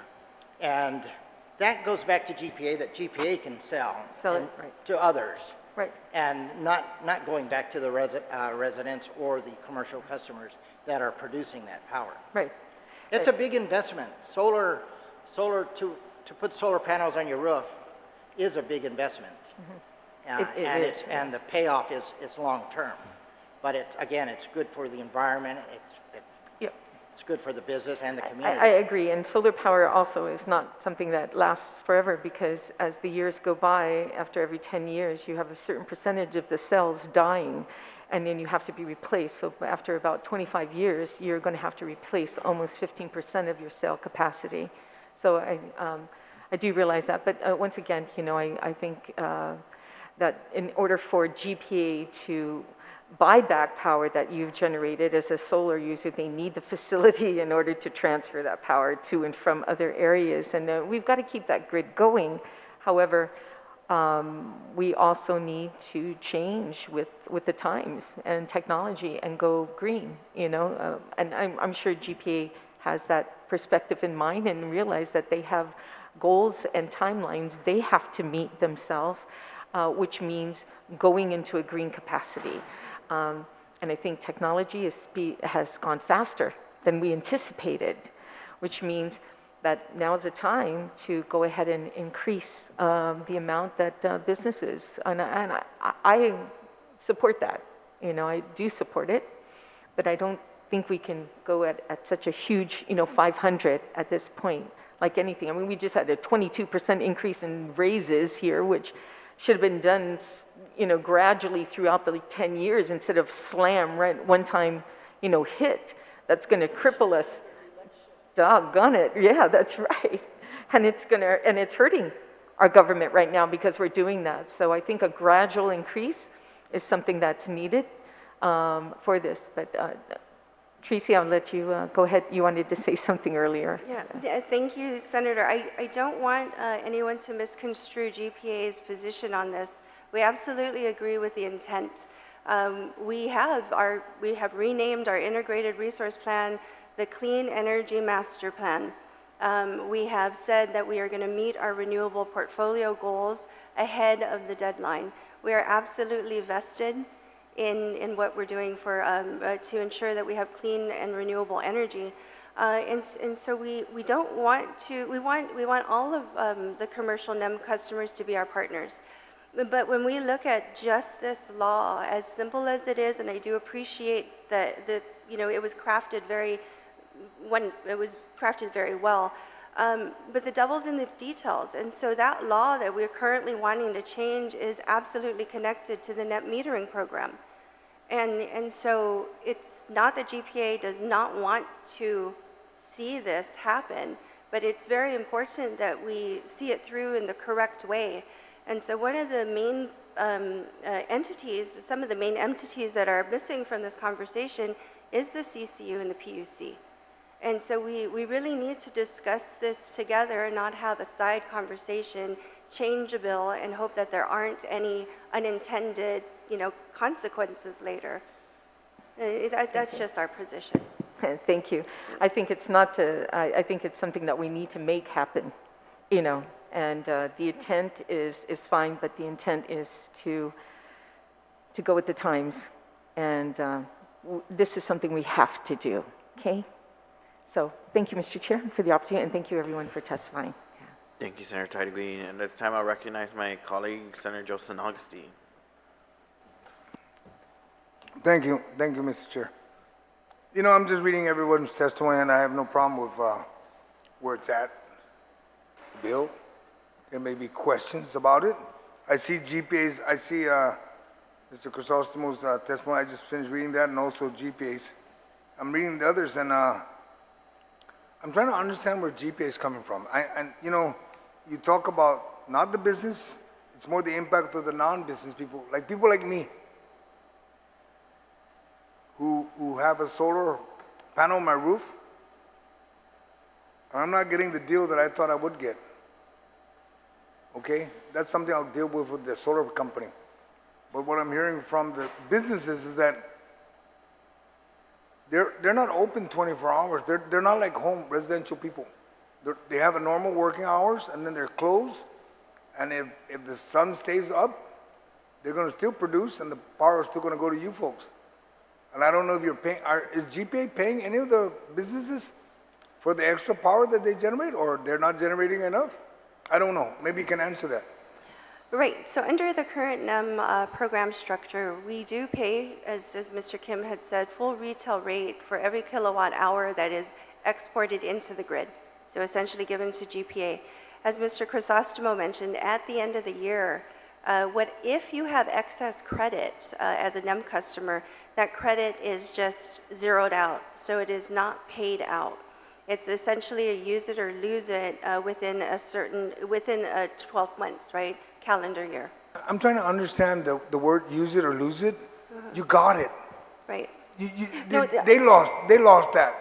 They spend money to put solar energy, and then you're saying use it or lose it? Wait a minute, GPA, You use the power, you Not shared it necessarily, Senator. just trying to cover this. Sometimes we have excess solar power, so during the day. And so if we cannot direct that toward battery storage so we could use it later, it is unused. GPA does not control or limit the amount of kWh, of energy that is sold back into the grid. So, Okay, so we don't put caps, for instance. I'm trying to understand all of that, and I understand when you say battery, but I picture this, number one. Okay, a bunch of the businesses are running solar. They're feeding to GPA. And then GPA's got this outage at night. What do you guys have? You have a solar farm. Why don't you, I'm trying to understand why haven't you guys added more batteries so you can absorb all the solar that's being fed by everybody? That is in the works, adding more batteries.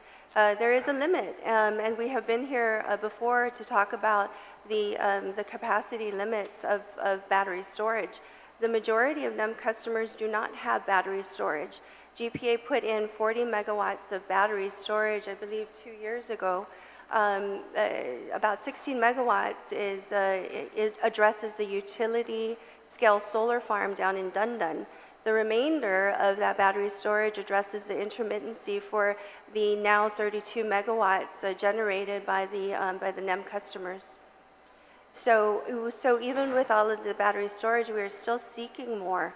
The Manilao solar farm does have battery storage as well, and that is also addressing the intermittency.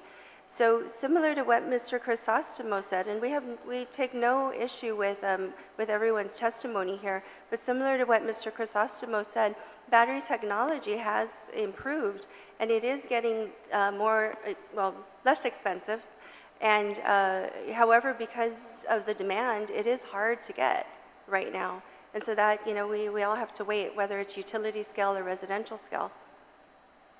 Okay, I'm just trying to understand how GPA can say, we like the intent, but we don't agree with the bill. You want to send it to PUC? Yes. I have no problem. GPA, GWA, talk to PUC.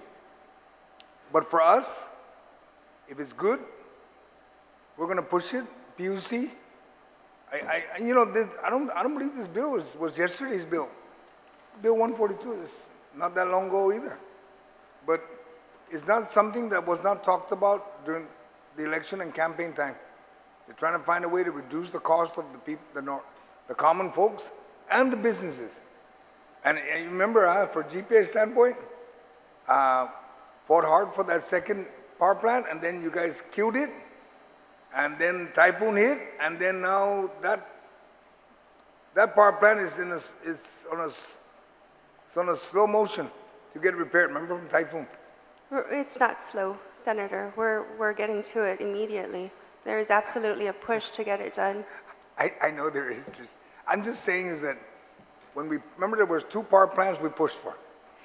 You're talking about the 40 megawatt reserve diesel units in Cabras. And so even when John B. came to this legislature to get that bill passed, he did talk about the urgency and that time was of the essence. And the legislation took a long time, and we missed the opportunity. The price became too high, and we could no longer afford it. And what's the cost of impact right now when you're shutting down a bunch of power plants now that can't run? What is the impact to the people of Guam? Because I don't think GPA even knows what the impact is. Because for me, when I lose power at night, that's impact to me. Yep. And there's many of us. We absolutely have that impact, sir. I can have John B. send that to you.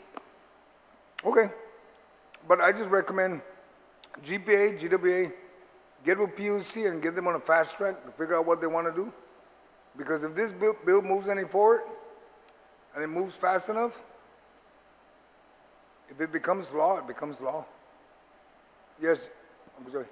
Senator, we're asking for this bill to pass and not wait for PUC to move. PUC and GPA have known this was coming for many years, and they keep sitting on it, right? They need to get going, and this could force them to do that. But we cannot wait and say, okay, let's not pass this bill until PUC does this and GPA does this. Then it defeats the purpose. Businesses will go and add 3 more meters and spend more money to get to that capacity so that we can take care of 100% of the energy we use. That's the goal. The goal is not to produce more or less. The goal is to produce 100%. Understood. And I agree with you. And that's why I'm mentioning the GPA, GWA. They should be on a fast track with PUC, or PUC should be on a fast track to identify and recognize whatever they need to do. Because if we're going to make the excuse, well, let's not be concerned about businesses. Never mind about the businesses. Let PUC figure it out. That's not going to work. I've always had reservations, but, you know, exactly like the two bills, we try to catch up with it. We snooze, we lost. GPA lost on that one because the cost went up. Fine. But as long as that power plant's not up and running, and we're still on a load shedding, I mean, I thought load shedding was gone 12 years ago or 10 years ago. And this typhoon, sure, it was a condition 4. I mean, a typhoon, whatever. We're still suffering as if this was 20 years ago. Unacceptable. That's my opinion. I'm happy we have a power plant in Zigu. Sometimes I hear it on. Sometimes I don't, but I don't see the power going off. But when it does turn off, that's a disruption. And all the businesses in Zigu are disrupted. And I'm from Zigu, so I take offense to that. I mean, for the other people, other senators that are from other villages, raise your hand. PUC, do something. I'm not going to blame it on GPA. I'm saying PUC. I'll call Fred and say, Fred, what are you waiting for? Well, we're going to schedule it. Come up with a better excuse. I know Freddie's my attorney. Okay, so. And Senator, businesses are for that. We want to pay our fair share and whatever needs to happen. We're not against that, changing the net metering. But we don't want it to drag out again for, it's been on the table, what, 3 years now? The net metering, it's been on the table for over 3 years, and no movement has happened. Well, I'll convince the author and the chair of the committee to speed it up. Yeah. Whatever it may be, 500 or 300, whatever, like my other colleague said, maybe too high, 500. Well, let's come up with a number and let's be done. Well, again, we don't want to go to an arbitrary number, right? You look at what a lot of the states are doing. Over half of the states are over 100. There's several states that are in the megawatt range. Their limit is, you know, in the 1,000 kW capacity. There are states like that. We're just asking for 500. That might seem big, but it really isn't. Is it going to be a big impact? I don't think it's going to impact. I don't think 325 businesses are going to jump from 100 to 400 because they don't have the roof capacity or they don't use that much. There are a lot of businesses that use more than what they're going to be able to produce because they do not have the roof space for it. So 500 will be sufficient. Well, it'll help. It'll be a big help from where they're at right now at 100. If we're like right now, Ambrose is at 100. Well, I'm going to ask both of you, what would be the capacity you need it to be? Well, for us, it's probably, I would say, 250. And for Ambrose? For us, it's about 300. In my mind, past this at 500, whether it's a PUC or whoever makes the rules, really there should be no limit, maybe except for you get to put generation capacity on your roof for what you consume. And if you overproduce, GPA doesn't pay you back for it. Well, like they do now, they don't pay us back for it now, but at least I would say don't even put a limit, just it's the whole supply and demand thing. Whatever you need, you get to put up, and that's it. I don't want to be in the power production selling business. I just want to be as efficient as possible, as efficient as I can. I'm not going to put so much up there that I'm selling power. I just want to make my cost be as low as possible. So you're looking at 325, you're looking at no more than 250. So the number is really a lot less than 500 then. Yes, but there are a few businesses that could go up to 500, such as cold storage, such as the phone companies. Right. So in our testimony, Senator, right, we cite 200 kilowatts 200 kilowatt meter systems. And for ITNE in Harmon, our main office, that's only 10%, right? That's what it produces, right? 10%. And so what we're saying also, you know, to round it off, is that the investment is huge. So the ability for this to get out of hand is really saying also that people have this massive amount of money and space that they're just going to throw out, and that's not the case, right? And so as we look at this, what we're asking for is the ability right now, quantitatively, 500, right? 500 so that we can have the conversations up to 500.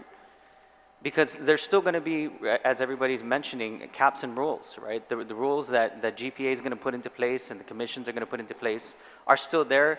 And if that means that we need to pay more or have a different rate class, then so be it, right? But allow us to have the conversation and allow us to get there and allow us the abilities to do it now. Because also assuming that this is the last time we're going to have a natural disaster, assuming that we're not going to be faced with some of these challenges that have been uncovered, is also not a reality, right? We can't control those things. And also in GPA and what they said, as they move into this green arena of their plan, they're also saying that they're shouldering the burden themselves, that they will meet the goal. And I think as an island community, one of the things that we do best is not put that responsibility just on the government or GPA. The commercial sector is coming out saying we want to be partners, we want to be responsible stewards, and give us the opportunity to have that. And move this bill and move us in a position that gives us the ability to come to the table and help. Because we will, right? And that's what makes us partners, right? Not shouldering the burden by yourself, but making us partners, true partners. Okay, and I think maybe hopefully GPA's testimony will change a little bit so they can show the partnership, and then we can move on that. Because I know that when your testimony was prepared, I know that everybody's testimony when they're prepared, it's before you sat here.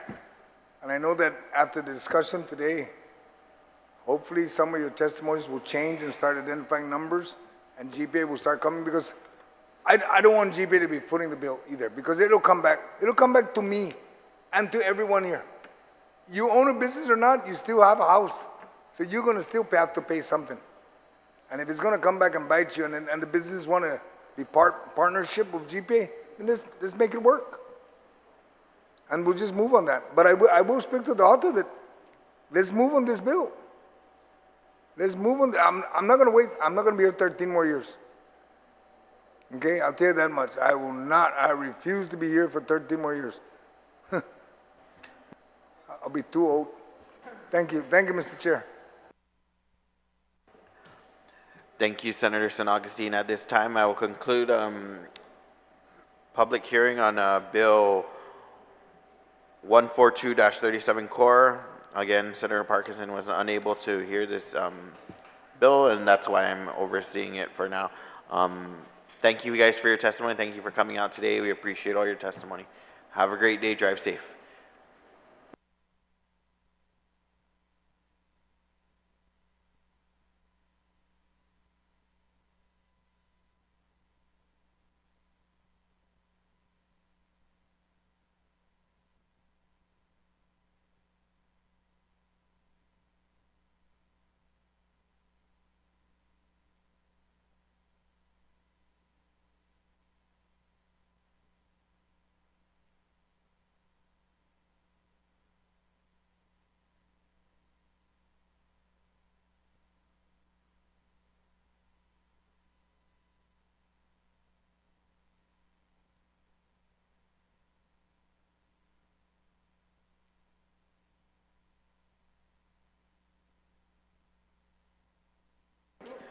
My apologies, colleagues, and those listening. We're adjourned at 11:34, and we'll be right back after we reset AV's system. Thank you.